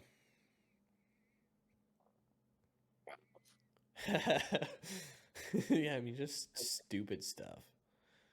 No, I'm just saying, like, that seems like a long time to sit there with a Oh finger that's yeah, been put through a saw. oh yeah. Well, it was just a knife. It wasn't.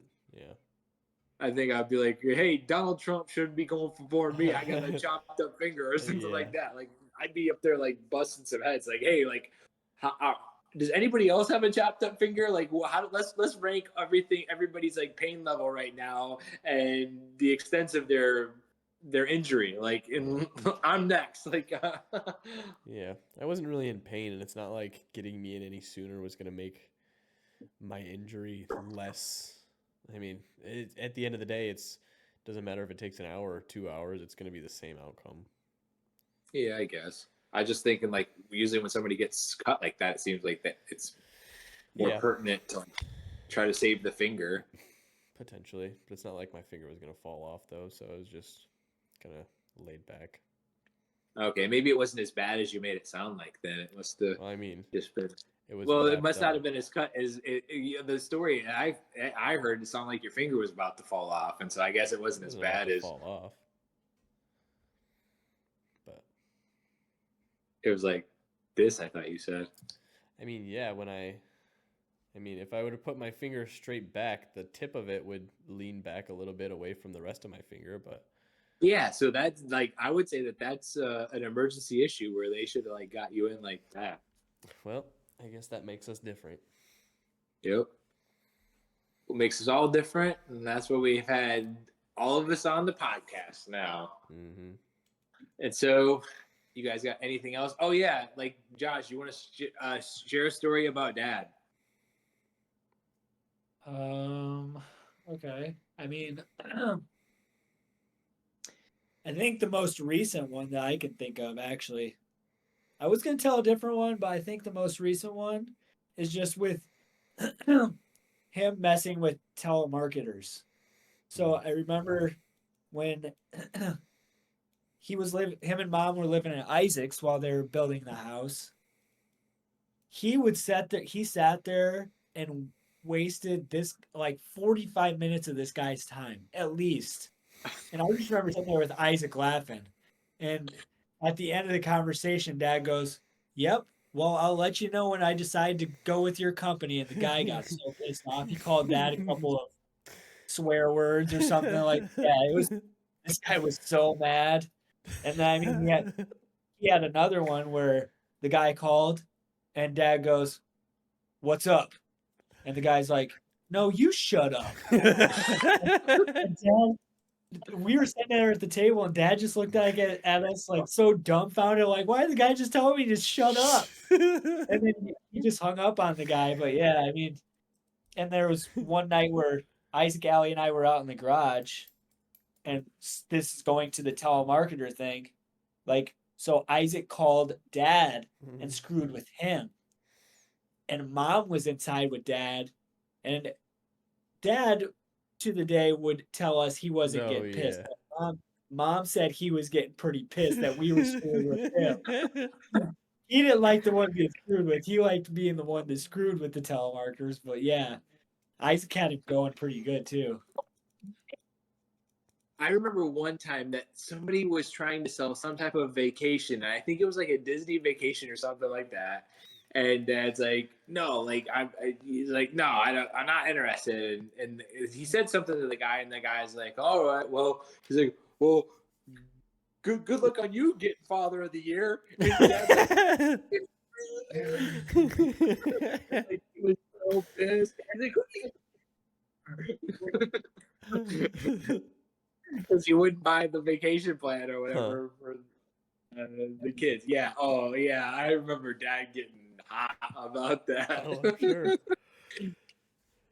So, That's funny. all right, that's a good one. I would say so. Any other questions, Jake? I don't think I have any other questions. All right, guys. We appreciate you all tuning in for a special family episode. Josh, thanks for stopping by, sharing all your good stories. Thanks for having me. Yep. See you guys. Yep. Have a See good you night. later.